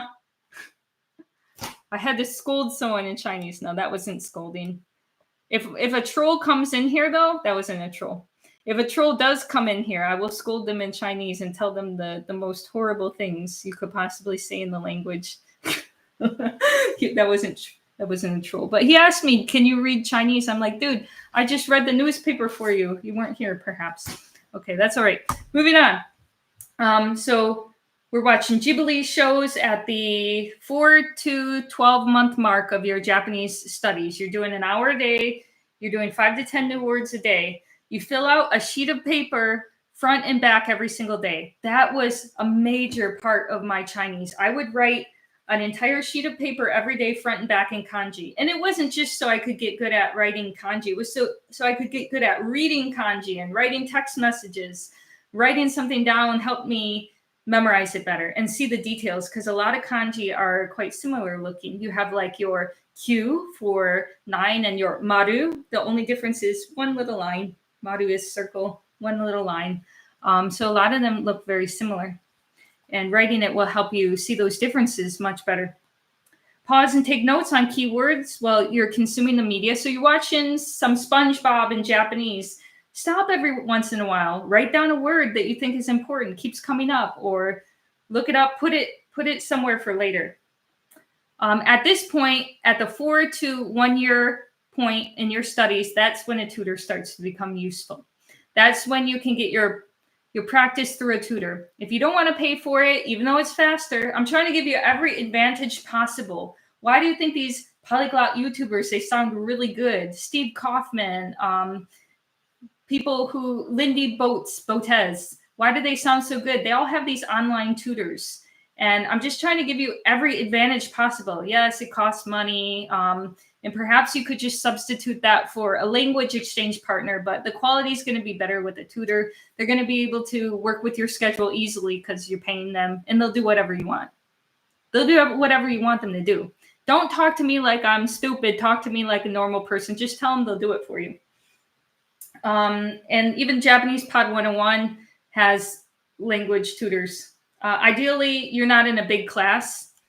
You should be in a small class with less than 10 people. Why the university language classes usually fail is they try to cram way too many people in there. And again, they're getting into the issue of not using the target language to teach you. They're using English, and that's a waste of everybody's time.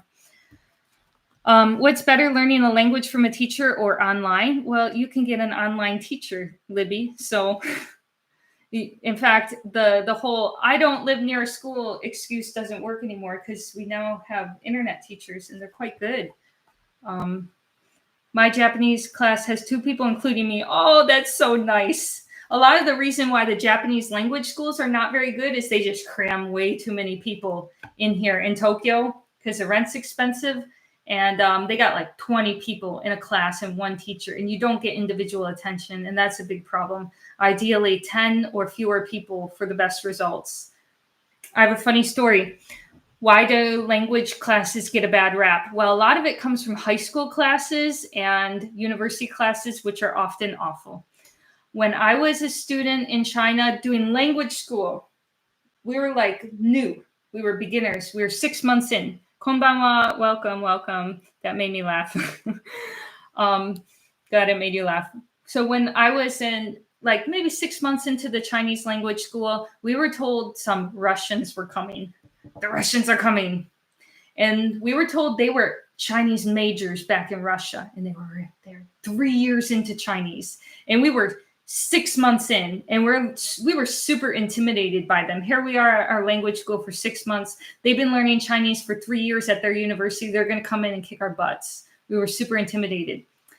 What do you think the result of that was? They came to our class to join us, and they were the worst ones. They were the worst ones. They were so below our level. And we were shocked. We're like, they had 3 years of this. How are we better than them? How the heck are we better than the people that did this in university for 3 years? I bet their teacher was probably teaching them Chinese in Russian, and they're just going over grammar points, wasting your time. There are two very different schools here. We're talking about a full immersion, small classroom, private language school, and then a university degree factory mill. So I think that's why the classes get a bad rap, and your high school Spanish class and whatever.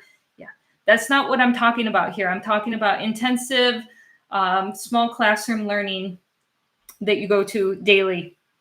And yeah, we kicked their butts. We kicked those Russians' butts. I was shocked. I was like, how can they be this behind? Their speaking was really bad.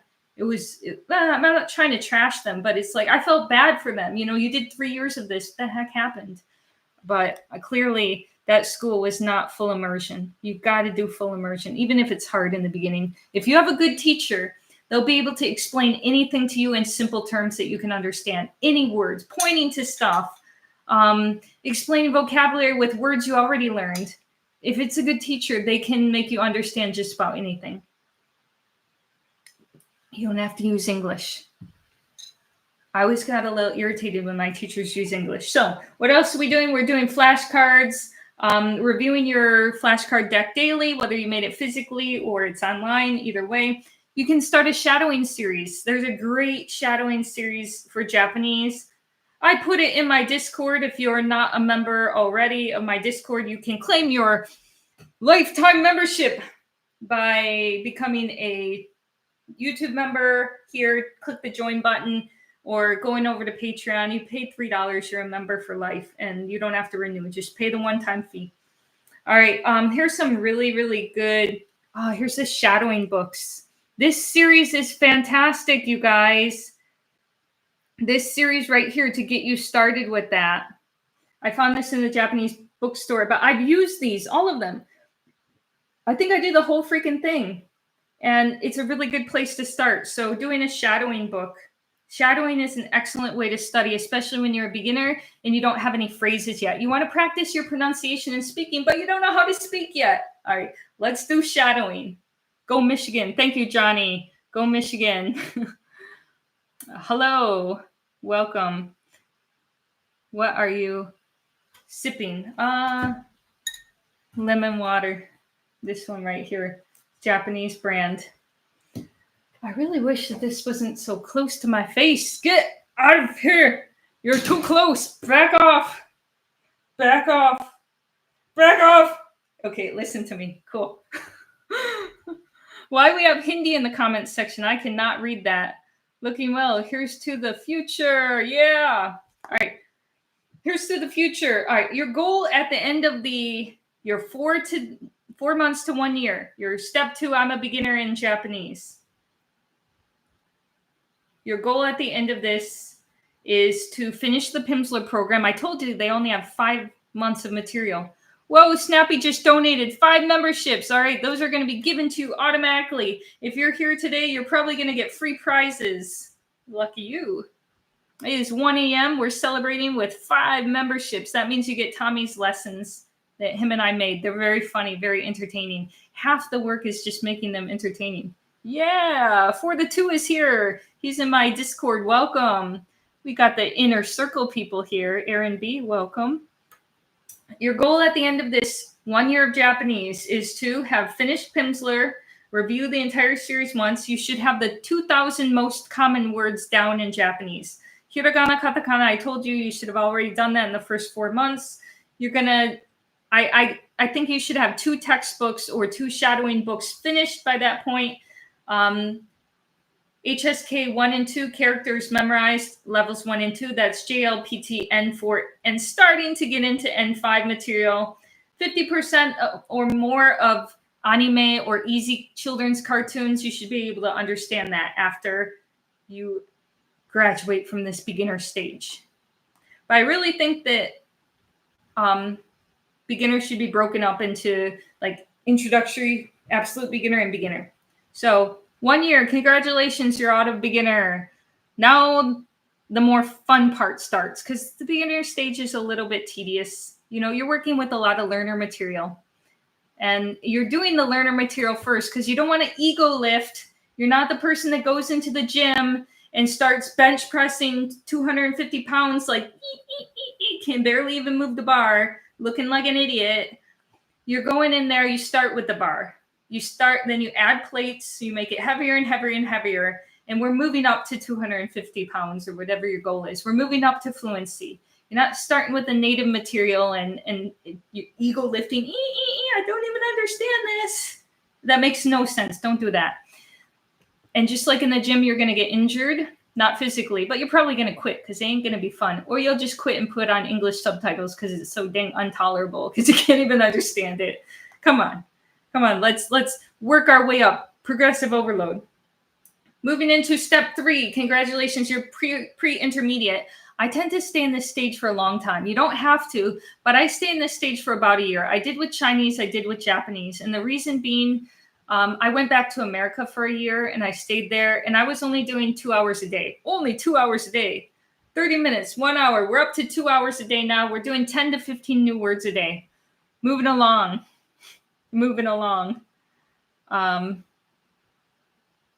Merca. Yes, welcome, Merca. Now we're at the pre-intermediate stage. And honestly, if I can be completely honest with you, for most of you, you won't get here. You won't want to get here or you won't need to get here. You know, with learning languages and all the people that sell the coursework, they know this. It's like a triangle where like a triangle zooms out dramatically. It's like a triangle where most people are going to be in the beginner stage and they're going to stay in the beginner stage. Just because, I mean, we're talking about getting up to this point, 300 hours. 300 hours is a heck of a lot of time. And most people will put in about maybe less than 300 hours. And that's fine.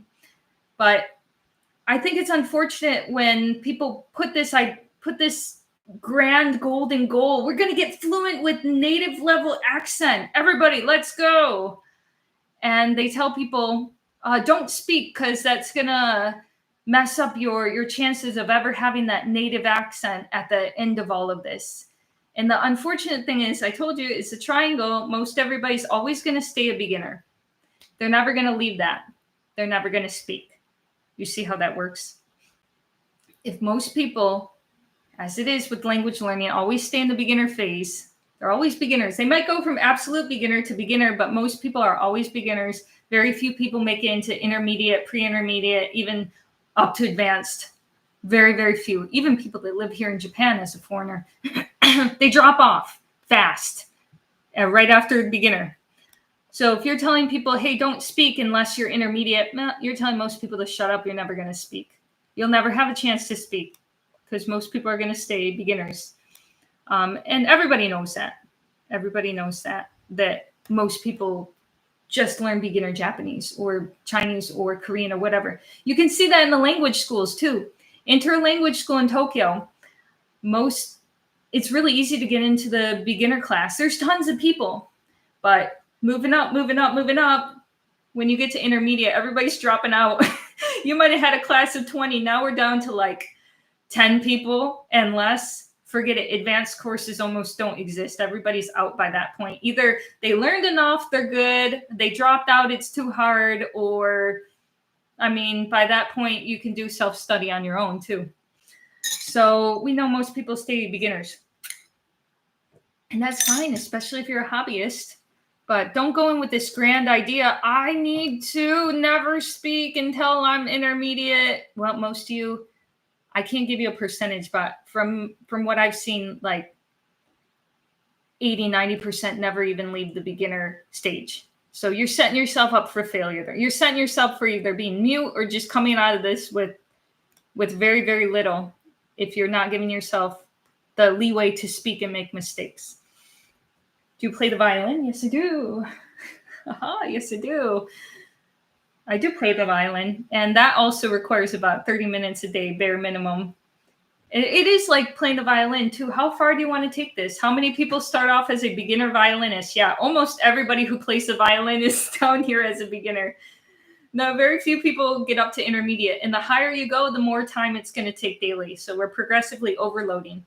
30 minutes a day will be enough for me to make progress on the violin right now. But if I do that for the next 3 months, I'm going to hit a wall. 3 to 6 months, I'm going to have to move up to an hour. It's kind of the same thing, but how far do you want to go? It gets more and more time consuming, but you learn more and more. You're so talented. Huh. I'm better at drawing than playing the violin for sure. You can confirm that on YouTube. All right. So at this pre-intermediate stage where you've had about a year of Japanese or so, you continue with your private tutor, but I recommend you moving up because before I may not have said it. Before, I think that 2 hours a week with the private tutor is fine. But when you're getting into pre-intermediate, 2 to 6 hours, and ideally even more. But you can supplement that with language exchange because we don't all have that much money to spend on tutors. So maybe talking to people works. Do you speak Vietnamese? I'm still with Vietnamese. I'm up here with this getting your feet wet stage. I've committed to it, but I'm not really studying it yet. Not really. A little teeny tiny bit here and there. All right, so pre-intermediate, we're going 300 to 1,000 hours. Yeah, 300. You have 300 hours that you got from your beginner stuff. You're going up into intermediate. This is where the progress starts to look a little slower, but you're making progress. I remember Steve Kaufman described it as a hockey stick. Going from 0 to beginner, you really see, like, I knew nothing, now I have a couple thousand words. And then the rest of the progress is kind of like going up the hockey stick. You're making progress, but it's not so incredibly visible. That's why this stage is really long. You continue with your private tutor, fill out a sheet of paper front and back every day, writing. It's a good way to memorize vocabulary. You can do all the Japanese Pod 101 series at this point. They have a ton of dialogues with new vocabulary. You're adding to your database. You're using the shadowing series like I just showed you. They have mensetsu, arubaito, all kinds of different helpful categories. They have the beginner books and intermediate. You could even start the intermediate at this point. Watch easy movies in the target language. I'm talking Disney. You can even start to get into Harry Potter if you'd like. Your goal at the end of this, I don't know about reading yet. Read the textbooks. Reading in Japanese is really freaking hard, and so is Chinese. It might still be over your head to take up you can do a graded reader. This is kind of like a graded reader. But reading a real novel in Japanese at this pre-intermediate stage is a bit out of reach. What software is she using? Okay. Try not to spam the chat. I'm going to put you in timeout for 1 minute. Don't spam the chat. How do you put the words in actual sentences? What's good to use for that? Well, yeah, Pimsleur is really good for that in the beginning because they teach you sentence structure. They don't have a lot of vocabulary. That's one of the downsides to that. But they teach you like, "Nannani wa doku desu ka?" And you can put whatever in there. "Shinjuku eki wa doku desu ka? Shibuya eki wa doku desu ka? Oterai wa doku desu ka?" Whatever you need to put in there. And they'll give you some basic sentences. Trekker Ted, welcome to the Japanese lesson series. Happy to have you here. Kobe kara konbanwa. Naze ChatGPT o speaking no aite ni suru no wa osusume shinai no ka shiritai desu. Because it's not a real person. So they're asking me, this Take Uzo asked, they're in Kobe right now, why do you not recommend people to use ChatGPT as a speaking partner? Because it's not a real person. Well, that's an obvious answer. It's not a real person. It's not going to correct your mistakes. That's a big problem. It's not going to tell you what you said wrong. It might go, when you have something completely off, but if you want to get good at speaking to people, you should be speaking to real humans. if that's your goal to be a conversationalist. I don't think it's a good substitute, but I mean, you can do what you want in the end. 本当の人じゃないからちょっといい勉強になれるかどうかよくわかんないね。まあ私はチャット GPT の相手と話したことないけど、一応 YouTube で見たことあり、それはリアルな会話の感じがしてないと思いますね。わかんないけど、ちょっと本当の人と話した方がいいんじゃないかなと思います。I think it would be better just to speak to real people than to that AI robot. I think it's human-like, but it's not a substitute for the real thing. Okay, I got it. That's a beautiful language. You guys stop spamming the chat. You're 10 minutes out. I get it. Don't write the same thing. All right, moving on to... All right, by the end of your pre-intermediate, we're talking about a year to 2 years around this stage, intermediate, intermediate. You can do it a little faster, but I had a lot of stuff going on at this time. So I did spend about a year in this pre-intermediate, intermediate phase with Chinese because I was living in America. I did 2 hours a day. You're now halfway to getting to the advanced level. Congrats. You know most HSK 2 and 3 characters, JLPT N, level N4, a little bit of N3. You've done about 5 to 8 textbooks, finished the Pod 101 series. You can read most manga and listen to easy anime. Next is where the fun stuff comes in. Intermediate level is pretty fun. I feel scammed as I used Duolingo for a month. Did you pay for Duolingo? I don't know. Do they have a shadowing book version for Mandarin? Oh, yeah, because the Beijing, I don't know if it's shadowing, but it does have yeah, you can call it. It's kind of like shadowing. The Beijing Language and Cultural University, they do have CDs for those books, which is really good if you're not in a classroom and you need to know how it sounds without a teacher reading it to you. Do you have a particular graded reader you recommend for Japanese? For Japanese, a graded reader? See, I started with the Harry Potter books. I read so many freaking textbooks in Japanese that I just went straight to Harry Potter. That was like at the intermediate level. So you could do Harry Potter, you could do Twilight, whatever piques your interest, like young adult kind of material. And even something like this. This is probably your level, but it doesn't have an English translation. And this is for a different purpose, but something around this level of difficulty. You can find these. This series is for native Japanese people trying to learn Korean, though. I mean, there's lots of graded readers out there. What is that report you're reading? It's not a report. This is Beauty and the Beast. Bijou to Yaju.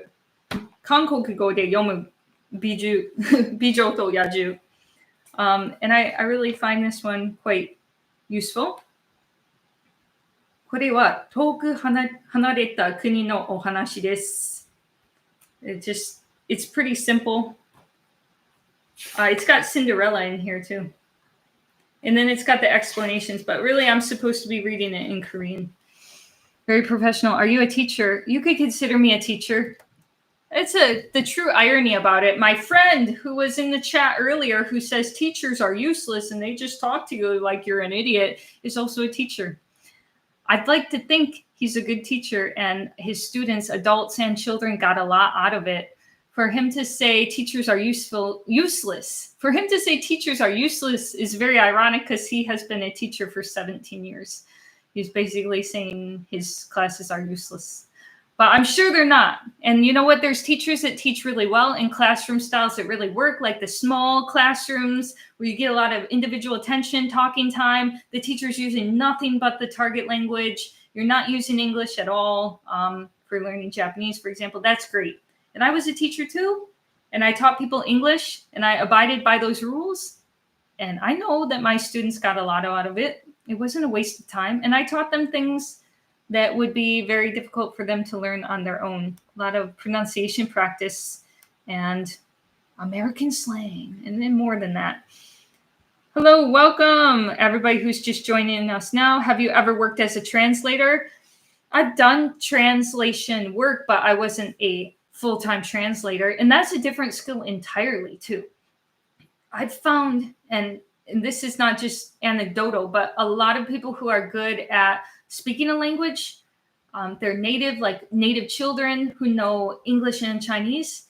You'll ask them, what did so and so say? They can't translate it. They can't go back and forth. It's like their brain is not wired that way. The reason I'm pretty good at translating and I can do it in real time too is because I practice translating constantly through my studies, kind of inadvertently. But look at this book. I mean, it's Korean to Japanese. So inadvertently, just reading this book, I'm learning how to translate Korean to Japanese. Or you could ask me anything. Here's a book that my professor at Fudan wrote, 我们如何制题操作写上民主. So phrases like this, I mean, I had to look up stuff in English and translate it into Chinese for my papers. I just kind of had to naturally do that. It says it here. This is cheating. How do we concretely establish democracy and policymaking? I kind of had to do translating through my studies because it would say, here's the English word, here's the Chinese word, here's the English word, here's the Japanese word, and even here's the English, here's the Japanese, here's a Chinese word. And I was constantly doing that. So I did naturally learn to translate through that study method. But if you're a kid and you're learning, then that's going to be very, very different. Because you're not naturally putting two and two together. Like, what does this mean in English and Chinese? 免费电影无限观看 free movies, unlimited watching. All right, there you go. But if you ask someone who's like a kid who's native in Chinese and English, what does this mean in English? They're not always able to translate it. But I had to look at words one for one. Here's 电影, that means movie. And that's how my entire studies have been. So I can naturally translate it pretty fast. 高级订阅最低费用 high registration, high quality registration at the lowest price. So the best quality, lowest price. 订阅一下。好，你们现在在看我直播的人，给我订阅一下。给我点赞，先给我点赞，然后订阅一下 subscribe. So high quality subscription, that's a better translation. Sometimes I have to think about high quality subscription. You can watch it for the lowest price. 最低费用 lowest 最低费用 费用 is expense, lowest price, most low price. But that's a different skill. That's just something you will probably naturally be able to do as an adult learner because you're constantly looking at that through your books. This is the word in English. This is the word in Japanese. This is the word in, this is the phrase in English. This is the phrase in Japanese. When kids do it, they learn so naturally that they're not very good translators, but adults tend to learn translation through their studies. All right, we're gonna continue on because this is the full method. People complained last time that I spent too much time talking about stuff that doesn't matter, the copyright strike, the trolling stuff. They're like, get to the point.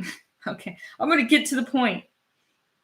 All right, so we're at the intermediate part, 3 hours a day. We're moving up to 3 hours a day because it really takes a lot to go from intermediate to advanced, and very, very few people get there. I mean, why would you if it's just a hobby? Like, it's such a huge time investment, but you know, if you are one of those rare people that does that, 15 new words a day, start reading simple books, Harry Potter, Twilight. I read the whole Harry Potter series in Chinese and Japanese. That's where I started every time. Twilight as well. I don't like Twilight as much, though. Watch full-length movies in the target language, in movies that you've already seen in English, ideally. Studio Ghibli, Harry Potter is a good place to start. You know, all the Pixar movies, Finding Nemo, things like that. No, that'll be easy. Finding Nemo, things like that. All the Disney movies that are coming out, you'll be able to understand that. That's good practice. Continue with private tutoring. Ideally, you're getting speaking 6 to 10 hours a week, whether you want to do that in a class or with a language exchange partner. Either one is fine by me. Yeah. Triangle. No. Want you to get out of my face. Get out of my face. Is this entertaining when this happens? I hope it's part of the fun. Because it is a little annoying to me. No. Stop. I already hate this camera. No! It's even worse. It's funny. Okay. 4-2 says it's funny. She's Illuminati. How did you know? Who told you that? All right. Continue with the private tutor. Listen to simple podcasts. I like a podcast in Japanese called Ichiban Toku. 海外で頑張る日本人トーク。この方は日本人でロサンゼルスに住んでるおばあさん。お名前は辰巳さんです。私もインタビュー受けたことあります。多分4年前かな。結構前だったね。久々だ。もう一回インタビュー受けたいと思います。連絡できれば。Facebook で辰巳さんにメッセージ書いたんだけど、なかなかお返事してくれないから、ちょっと悲しい。I sent a message to that podcast that I like to watch, and I was on her podcast in Japanese 4 years ago. I want to do it again because I really want to show the difference between my Japanese 4 years ago and my Japanese today. Remember, you're not stuck with any accent or mispronunciation or whatever. You can always improve. You should have heard my Chinese when I first started compared to now. If I were stuck with any accent, I would not have gotten nearly as good at Chinese as I am today. And when I talk to people on the phone in Chinese, they don't know I'm a foreigner. It doesn't come out. So, hey, the gold eye makeup is beautiful. Thank you. And you can really see it when it's this close to my face. How can we change that? Thanks. That's a little better. All right. Your goal at the end of this, when you're listening to your podcast, you can even get into Keigo. I have recommendations for Keigo textbooks, business level, like business Chinese. Your goal at the end of this, and I'm talking about going from 1,000 hours to 1,500. You're doing 3 hours a day now for the 6 months. HSK level 4. Characters memorized, JLPT level 4. Finish about 10 simple books. That's on top of your textbooks. Be able to write text messages. You can understand most kids' movies and books and anime.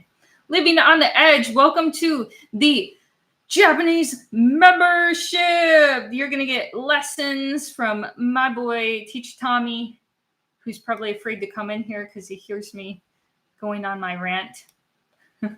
You're the most beautiful Russian woman I've ever seen. I have some crazy news for you guys. We took a DNA test, and as expected, I am not Russian at all. But I am not what I thought I was. I haven't had that much of a shock in quite a while. Here I thought that my family was German. We were told that we were German. I was told my whole life that we're German, and not even one sliver of German came up on that heritage result. The DNA test that Tommy and I took for fun, we recorded it. We looked at the results today, and I barely got one sliver of German. Didn't even really come up. I'm shocked. Who am I? I'm not who I thought I was. We have a German last name with no German blood. And ironically, a country that I thought I had nothing to do with was the biggest one. I would have never guessed in a million years to have that come up.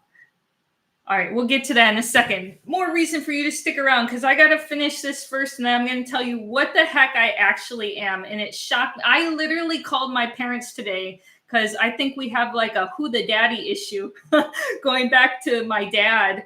Like, seriously, who is my dad's real dad? Because if he's not German, like there was no German.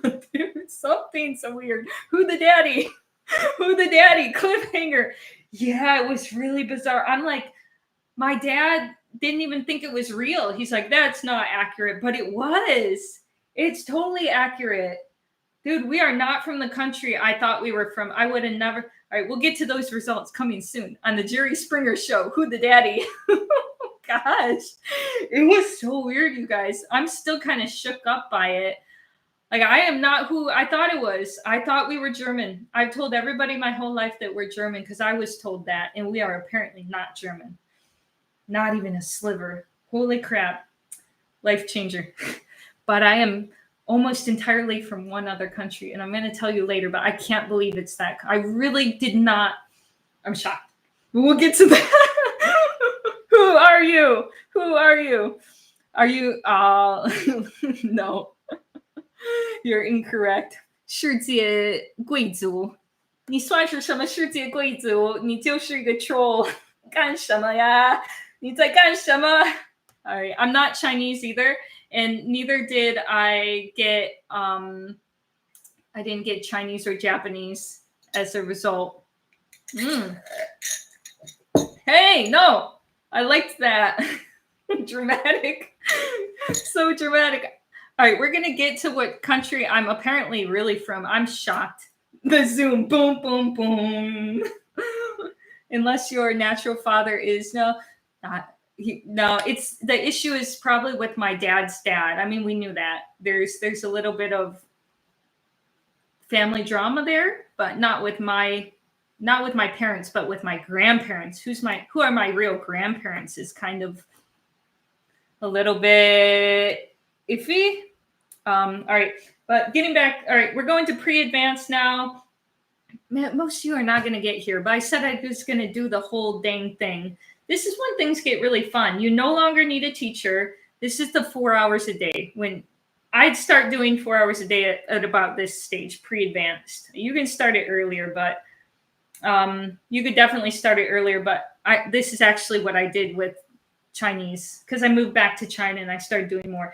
20 words a day. You no longer need a teacher, but you should continue with language exchange 3 to 6 hours a week.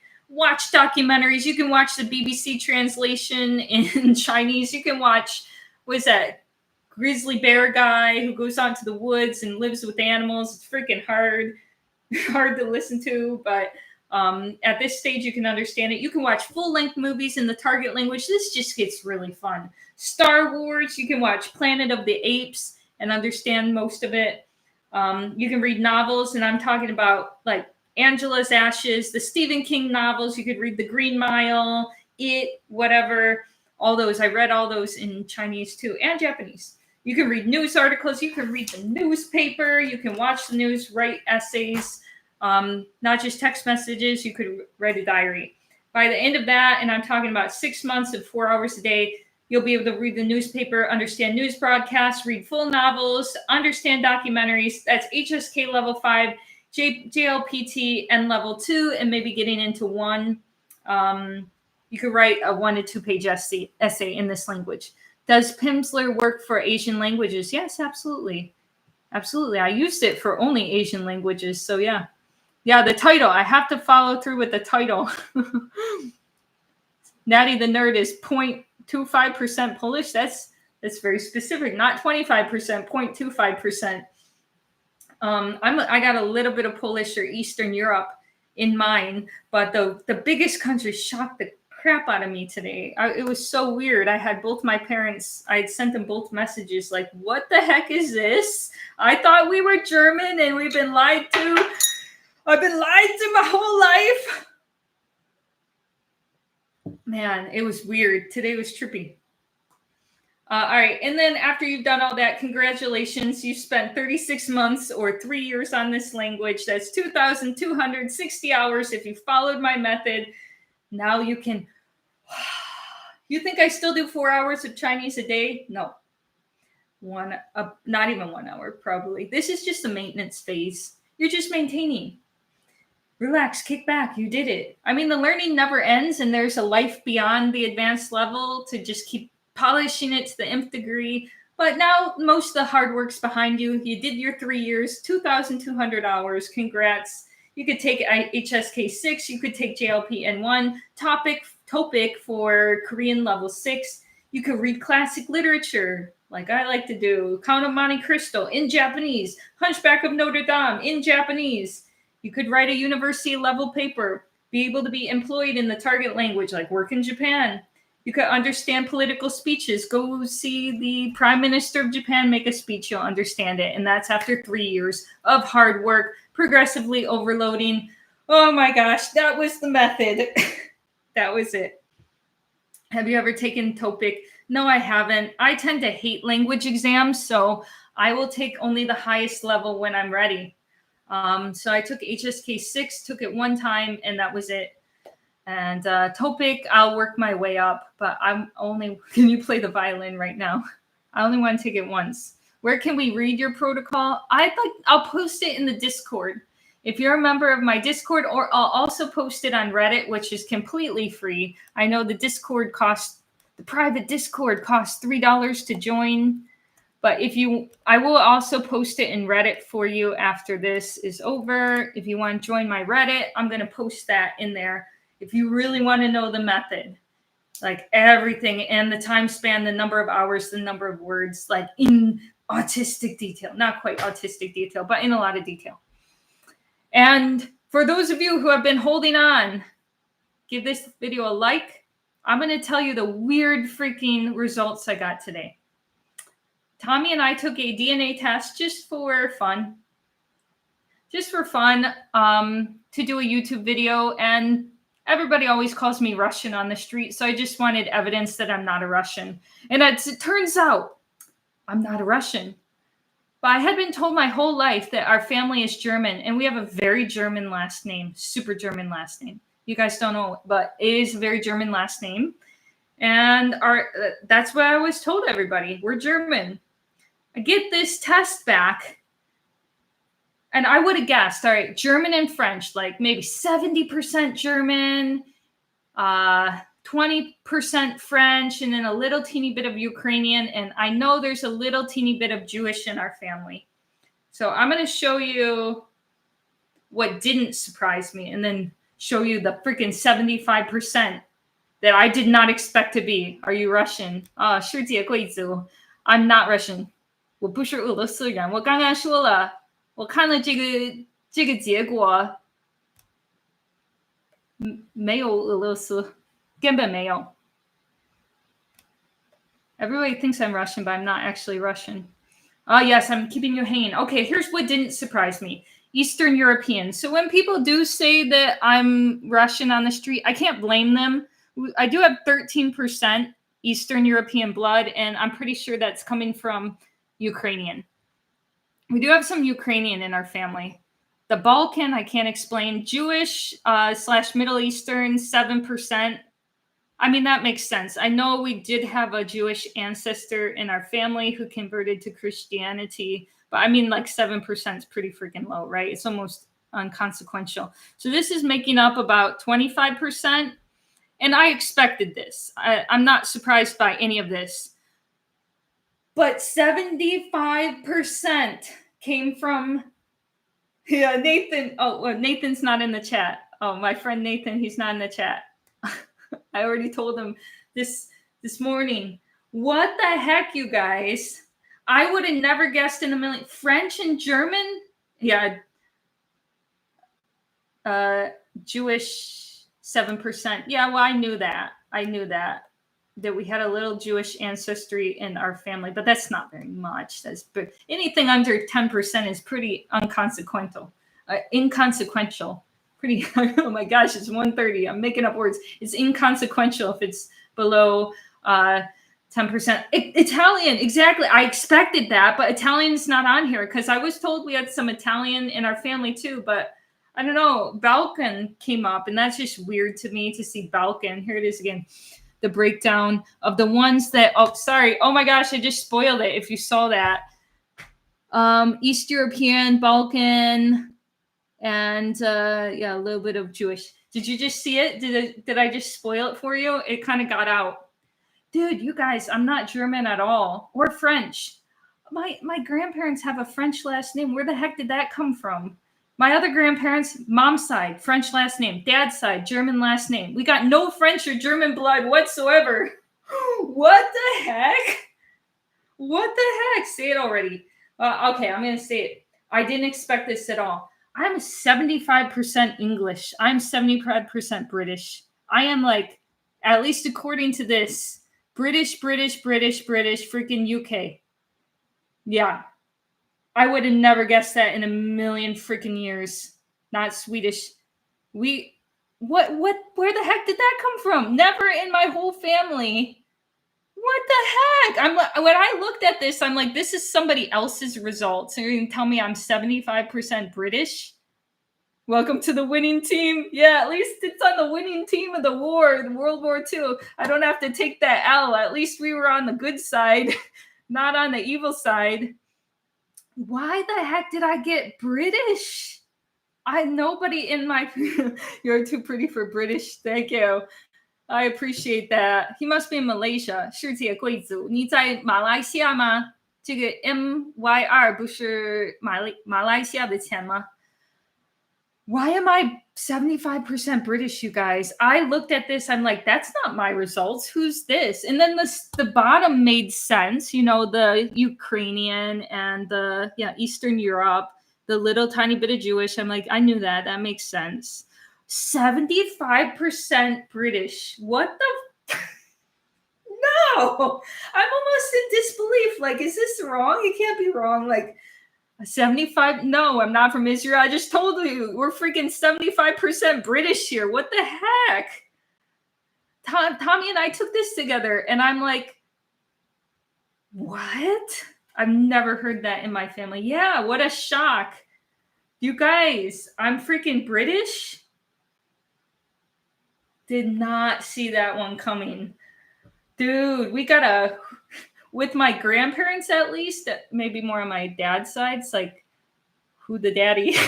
Because we inherited that German name from my dad's dad, who was supposed to be a German guy who left when my dad was like 3. He abandoned the family. So that's pretty weird. Why did he leave? I don't know. We don't talk about it. But I sent this to my dad this morning. He's like, is that correct? And then I'm like, yeah, it's correct. And it got Tommy. Yeah, Tommy took it. My husband. It said 98% Japanese. And Tommy got like 2% Inuit or something. So it was pretty dang accurate for Tommy. I should get him. And we're going to talk about these results. Why am I freaking British? I'm supposed to be French and German, and it's telling me I'm British, but I think it's correct. I mean, what am I going to deny this? I'm going to deny this. Deny. Wow. It's bizarre, isn't it? Well, now I have a Japanese last name anyway. The German last name don't matter no more. Really? 75% British. Who saw that one coming? Who saw that one coming? All right, let me get Tommy over here. Hey, Tommy. Tommy. 来て。ちょっと来て。挨拶しよう。We got Tommy. Would you guys have guessed that I'm 75% British? What the? What? I was telling my friend who's also a YouTuber, Nathan, that I'm more British than him. I'm white. You're not white. Hey, the man himself is here. Can you say something in Russian? No. Tommy, what about your results? Result. Some European. And Canadian. He thinks that he's European. Yes. You are the most Japanese person in the world. Japan or Korean? Maddie the nerd said right below. Tommy is Ainu. Maybe. My ancestors. Tommy is Canadian. Tommy is the most Japanese person in Japan. Maybe. He is 150% Japanese. 0.8% European. But in Tommy's results, it did say that somehow said, Hiroyuki, who are you? Who are you? Here's his results if you want to see it. Who are you? It came up with this. Oops. 97% Japanese. You are Junjapa. Super Japanese. And then 1.8% Inuit. That don't make no sense. And then you got 0.8% Yeah! European. No. East Europe. Eastern European 0.8%. Can someone tell Tommy that doesn't mean anything? 0.8% European? Really? Yeah. You're 97.4% Japanese. You are Japanese, Tommy. And Korean, it says. My ancestor was from Kyoto samurai. Tom for the two said Tommy is a white boy. Yes. You're not a white boy. Part of mixed. Tommy is Hafu. Hafu. Usha. Yes, Hafu. So what do you think about my results? Oh, bit confused. I'm confused too. Confused and how is that? Your dad? Yeah, how's your dad? No, how's my dad's dad is the weird thing. Dad. Yeah. Yeah, there's some baby mama drama in my grandparents' generation. They're all passed away now, but yeah, my dad like ghosted me about talking about this. Like he didn't want to talk about his dad. I don't know who would be hurt by this in my family now because all the grandparents are gone. They all passed away, but it's weird. It's weird. I don't know. Tommy is a white boy. Tommy is Eastern European like me. Yes. Tommy's going to contact his lost family member in Finland. Yeah. I have Finnish relatives. No, you don't. Third cousin. No, you don't. Yes. For mine, it literally came up with like 1,011 people in the UK with similar DNA to me. What? I have never heard in my entire life that we were British ever on my mom and dad's side ever. That's just like what? It's weird. It's weird, man. What is his Japanese name? What is your Japanese name? I think it was just on the screen. Tommy is Hafu Nihonjin. Yes. Someone in Tommy's family was white. Yes. I don't know about that. ちょっとお水飲んでいい？私が移動するから、はい。チャットと挨拶して。Hi. Crazy Inuit. I don't know Inuit is where is Inuit. It's Canadian. Like, yeah. Canada.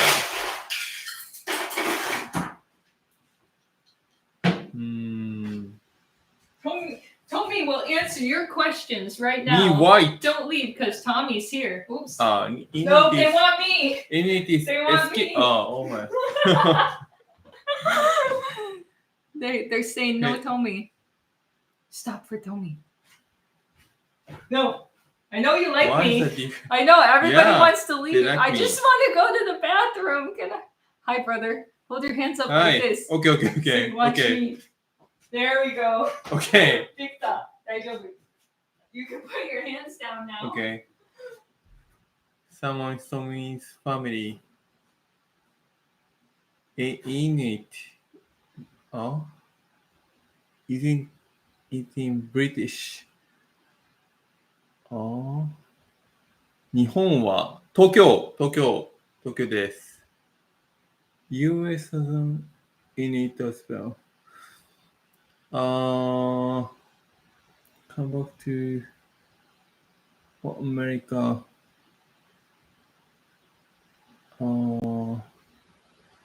Half. There's many half Japanese. Maybe in November. Yeah, we are going to back to US. Thank you.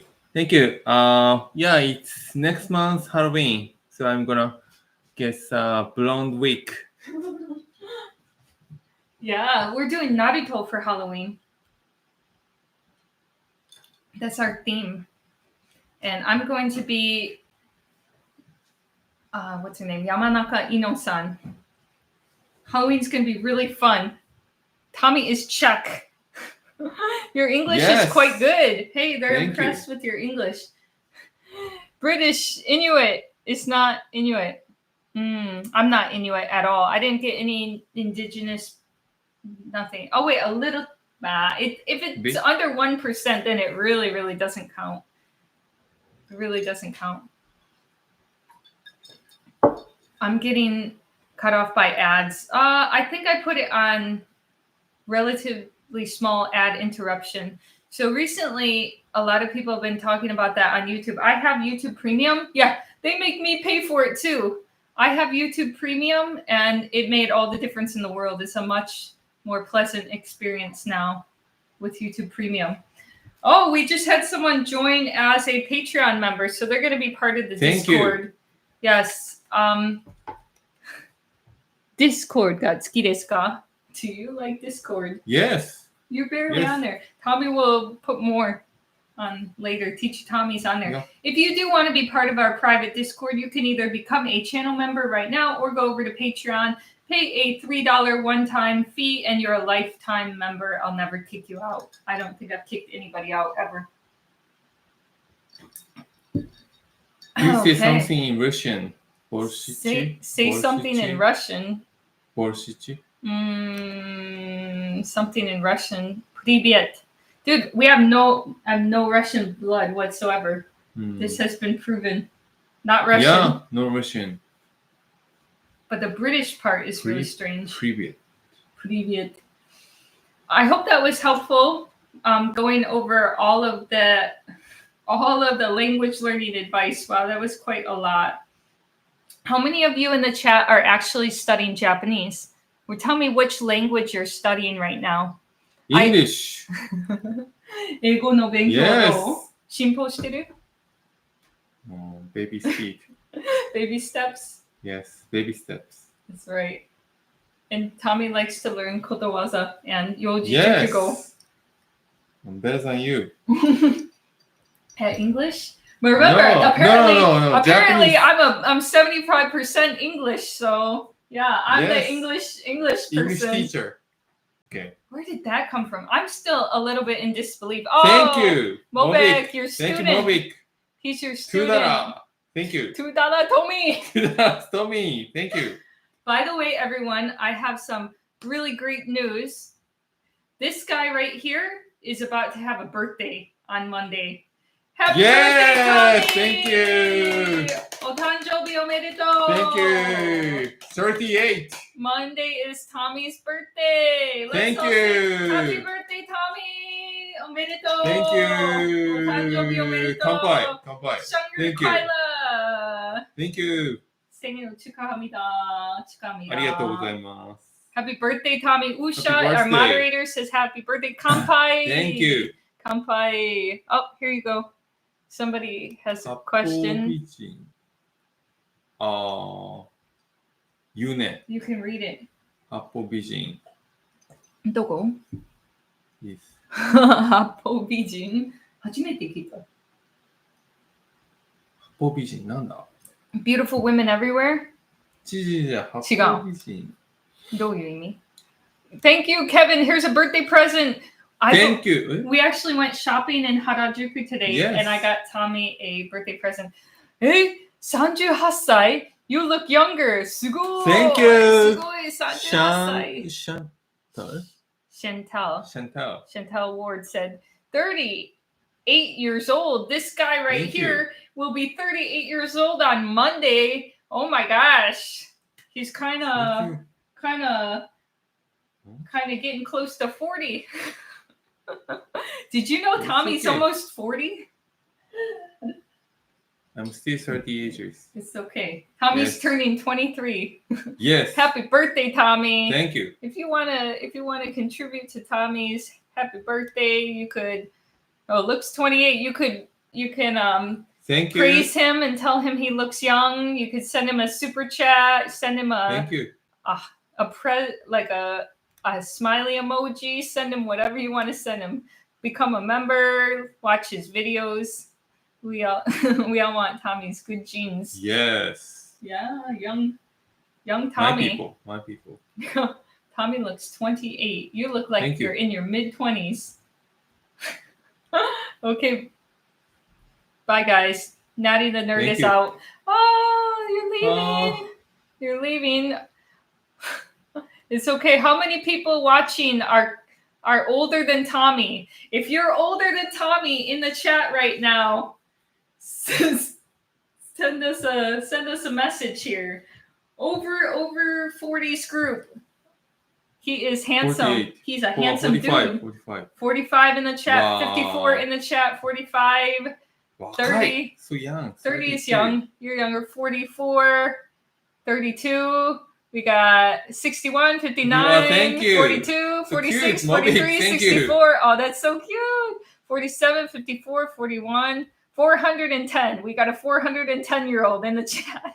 41, 54, 40, 14. No way someone's 14. That's got to be 41. 27, that's young. I said over 40. 35. Mobek is 35? Holy crap. Mobek also looks really young. So young. Yeah. Yeah. 71? No way. You're Wow. trolling. No, really? 9,000 years old. I love it. 50.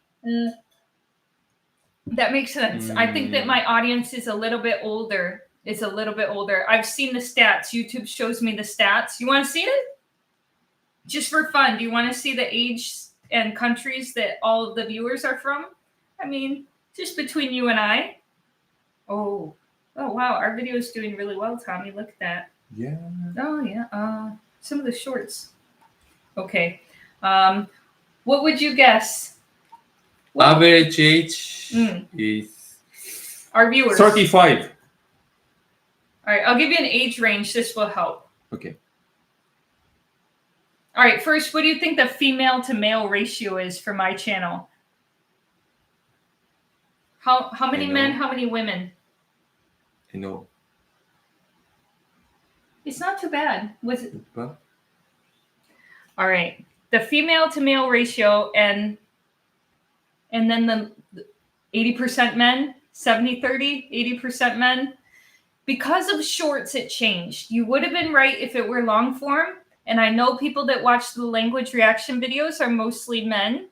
And YouTube is mostly men. But since they introduced shorts, and I do a lot of shorts, a lot of my views come from shorts, it's pretty dang even now. In which country do you think? The most? Yeah. US. US is definitely here. And again, because of the shorts, the numbers are skewed. So India came in second. All right, there you go. If you were curious, sorry. We got 63% men, 35% women.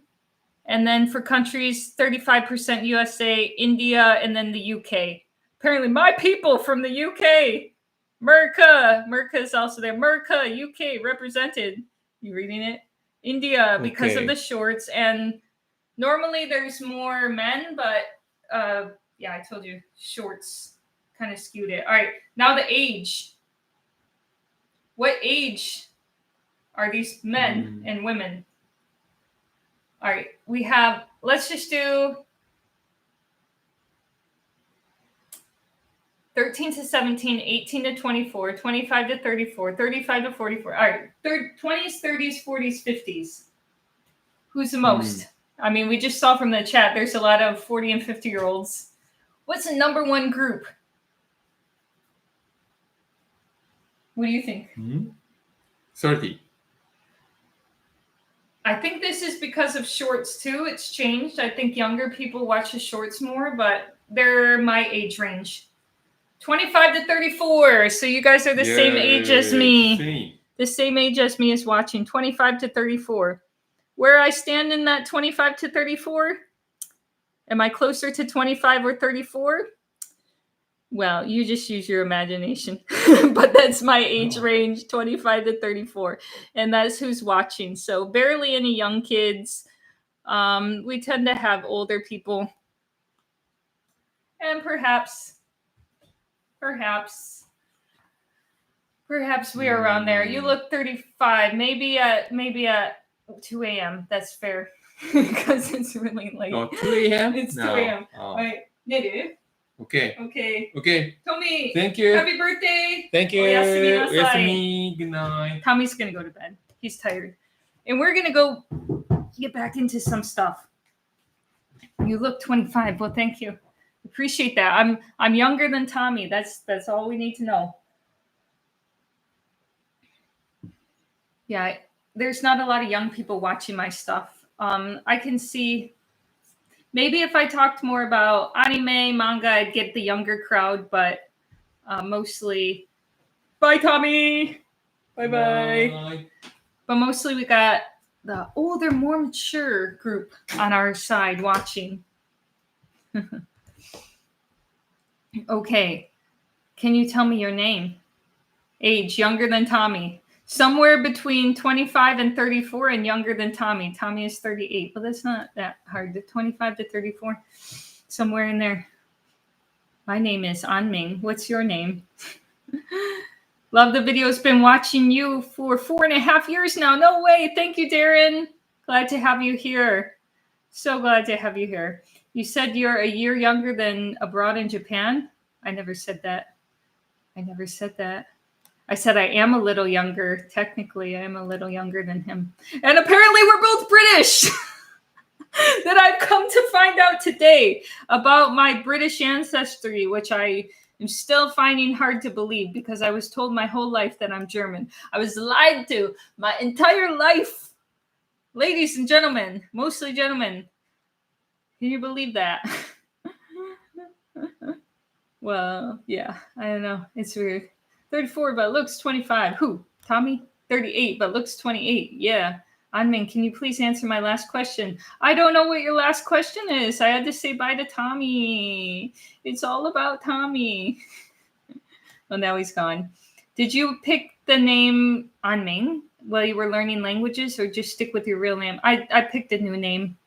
What topics do you want on Reddit? Well, I mean, I just went through like 2 hours of language learning advice, right? Before this, that long talk. I can break that up in Reddit and get into more details.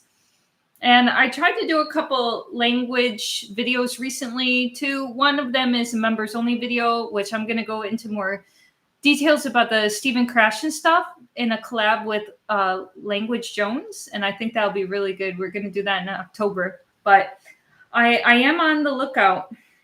Mobik said, I do remember something from years ago. Your favorite kanji was this one, kame, the old kame. Did I get that one right? Yes, you got it right because it looks like a turtle. Yeah, that's a good call.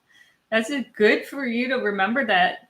How was your day, Tommy? Tommy's day was long and he's tired, but I bought him a birthday present today. It could be worse. At least you are not Russian. Yes. At least I'm not Russian because that would be, then I'd have to go and apologize to all those people who called me Russian. And I said, no, I'm not Russian. I want to make more language focused content, especially in this atmosphere. So there's one reason I did make the members only. There was a members only video that I made a few weeks ago. I see a trend right now in the Japanese language learning community that's a bit concerning. We have seen in the last 10 years or so. We have seen in the last 10 years ago, it's 2 a.m. Give me a break. We have seen in the last 10 years or so, scam after scam after scam coming out of the Japanese language community. I can think of 3 big ones off the top of my head that have happened, and they all kind of fall under the same premise or use the same talking points or the same sales pitch. It tends to get people's attention when you use the title, Learn Japanese Through Anime. And in these 3 scams that I'm thinking of that happened in the last 10 years, that was the sales pitch to get people in. And I think we have the perfect storm right now on YouTube in the Japanese language circle for another scam to emerge. So I really want to get into more of these language learning talks because I don't want you to fall into that. You know, I want to be out here on the lookout for you, but I see the climate is ripe for another get rich quick schemer to come out and try to get your money. Right now, we're not at that point, but I would not be surprised in the next few months if something else comes up. And I have really kept my mouth quiet for the last few years when this stuff has happened. And why? Why did I keep my mouth quiet? Because generally, the people that try to do these get-rich-quick schemes, they shoot themselves in the foot. Their clients turn on them, and I felt like I didn't need to say anything. It was already out. The last one that happened 2 years ago. If you know what I'm talking about. If you don't, it doesn't matter because you weren't involved in the first place. And that's the reason I felt I didn't need to talk about it. The people who were involved know what happened. The people that were not involved, do I need to spread it to the world? Probably not. But I do want to spread into the world that I think another one of those kinds of scams will come up. The learn Japanese with my method and input only through anime only. You don't have to talk to people, skip the steps, perfect accent, all these kind of recycled type talking points. And I see YouTubers now, because a position has opened right now. There's a demand for this kind of stuff. People want to hear what they want to hear. Maybe not what they need to hear, but what they want to hear. You can just watch anime all day and get really good at speaking Japanese and just buy my course or whatever. Well, that's the next step. Just buy my course. And then they tend to run away with the money after that happens. So I see that on the horizon. I don't know who's going to do it, but when it happens, this time I'm not going to shut up. This time I'm going to just tell the whole world and try to set a precedent for years coming by for the future that nobody will ever try to do this again. The Japanese language learning scams. It's just again and again and again and again. It just keeps happening. What do you think about actress? I don't know this actress, so I don't have I'm sorry, you waited a long time for me to give you an answer, and I don't know who you're talking about. Hi, everyone. Welcome. You've seen things like that, Jojo says. Oh, yeah, I'm very aware of what's going on. And I think it's a perfect storm for another get-rich-quick scheme to come out of the Japanese language learning community right now. And this time, I'm not going to keep my mouth shut. When I see it, I'm going to call it out immediately. We're gonna make sure people stop doing this. Dragon Ball Z is awesome. Hey, Dragon Ball Z was our costume last year. That was our costume last year. And this year it's going to be Naruto. The year before it was Kill Bill. Will Pimsleur prepare a person to communicate in Japan for vacation? Asking for hubby. I'm learning Korean, going to both countries in May and June. Jafar. Yeah, absolutely.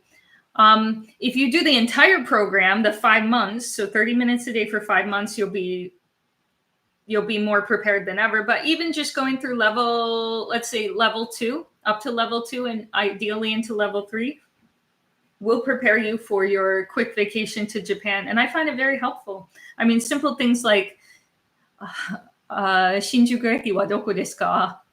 Densha wa nanji kara desu ka? Nanji ni shipatsu shimasu ka? Those are the kind of things that Pimsleur is going to teach you.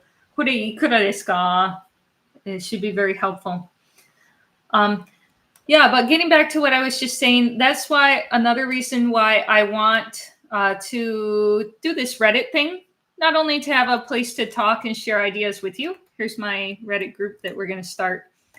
Not only to have a place to share ideas with you, but also to start helping people with their language learning when I feel like there's a lot of people just trying to pick their pockets, just trying to pick the pockets of those that are interested in learning Japanese.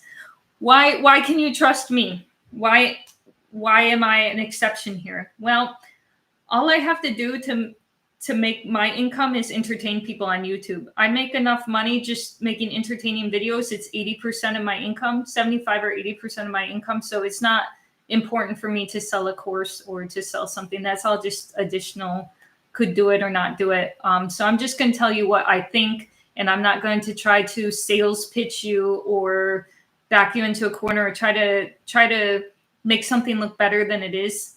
I'm just going to tell you like it is, because I don't have to depend on that. I don't have to depend on selling something to make an income here. I just have to entertain people. That's my main business.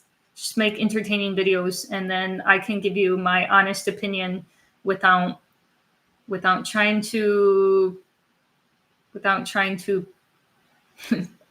getting greedy, as some people really have. I mean, I guess it's tempting for people to do that. And you can only sell so much language learning advice. Like, those aren't entertaining videos. So people that make those kind of videos, they have to branch off, and then their sales in their course tends to be their main income. And that's what happens. But hey, all I have to do is make entertaining videos. So the rest of it, I just tell you how I really feel, how it really is.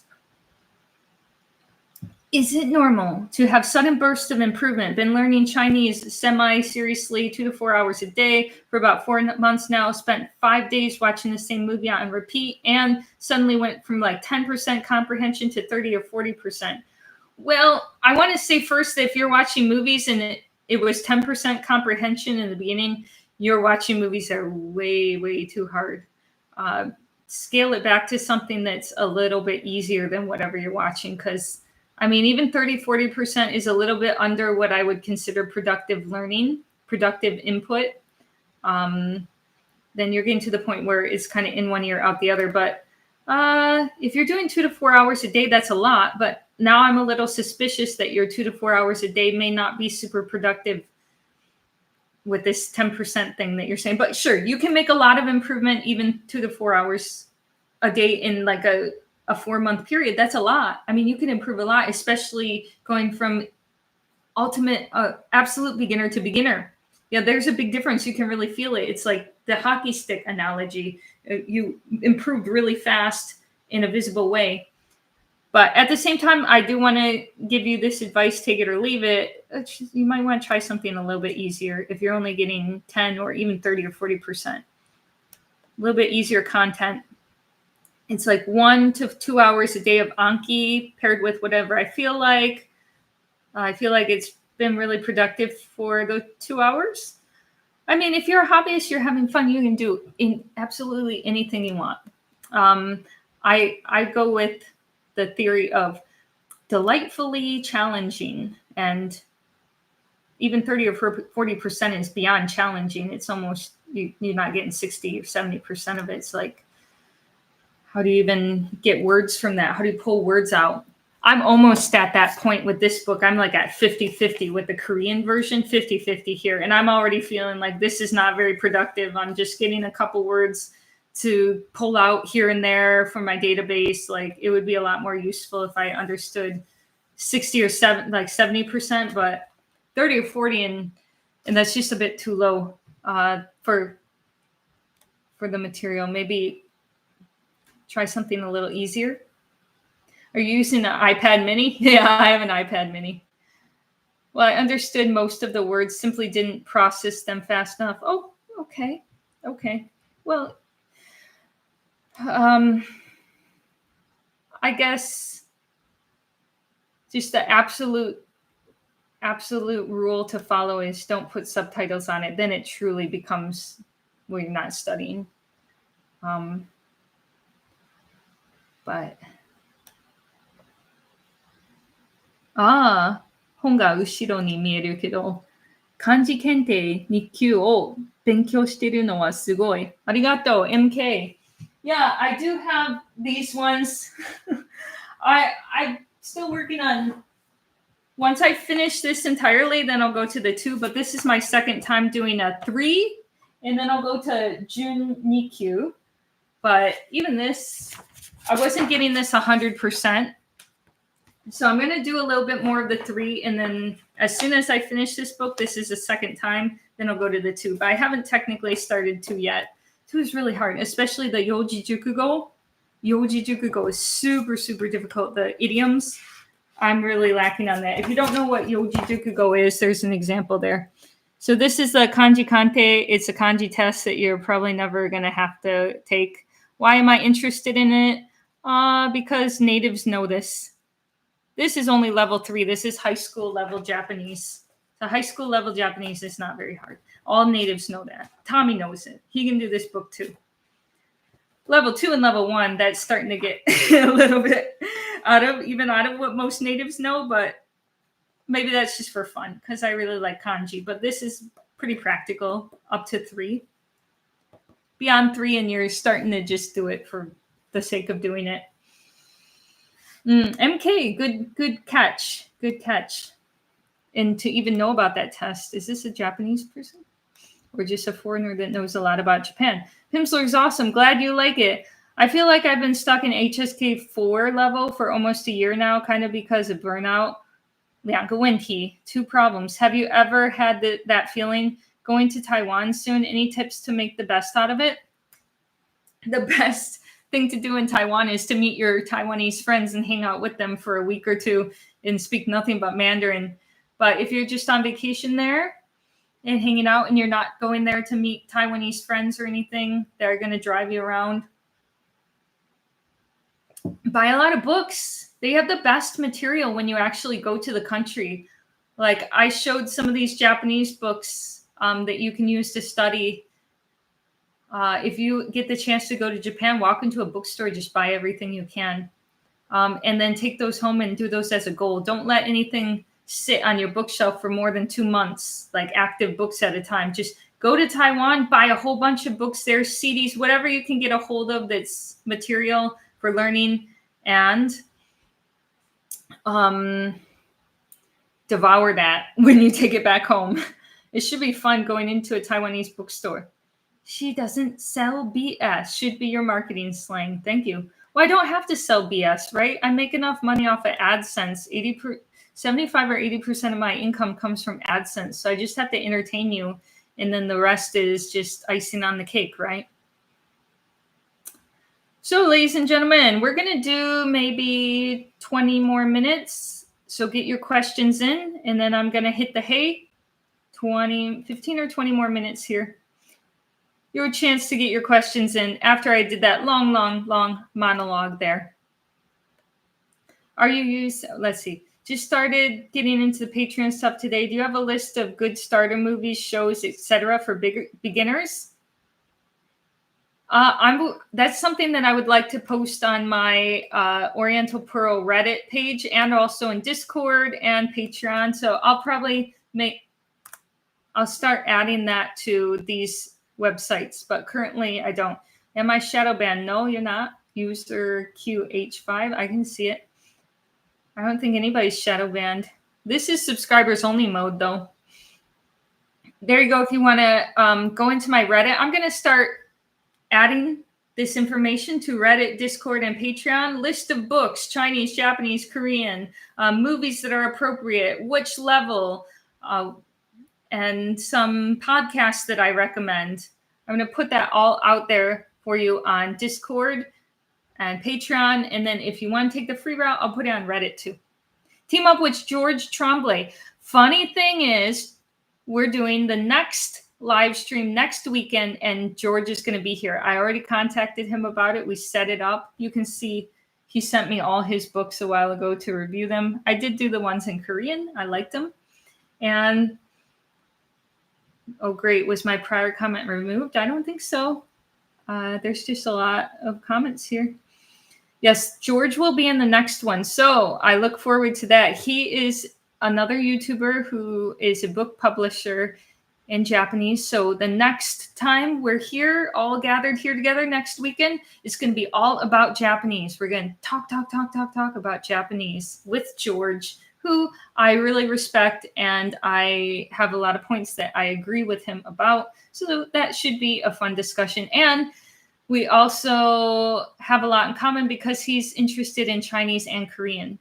So we'll do a little language back and forth in 3 different languages with George. But he told me Japanese is his strongest. How often do you do these streams? Recently, I've been doing them once a month, but I'd like to do them maybe 2 times a month would be cool. So we're going to do another one next weekend just because George and I set that up next Saturday. But I mean, it is kind of hard for these streams. I mean, we have 1.2 million subscribers and only 200 people in the chat.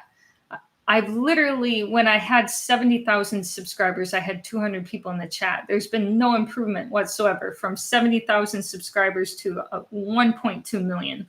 Like, we're not making much improvement on the live stream front. And I take that for two reasons. One, I do a lot of outdoor videos and people don't like to see me indoors.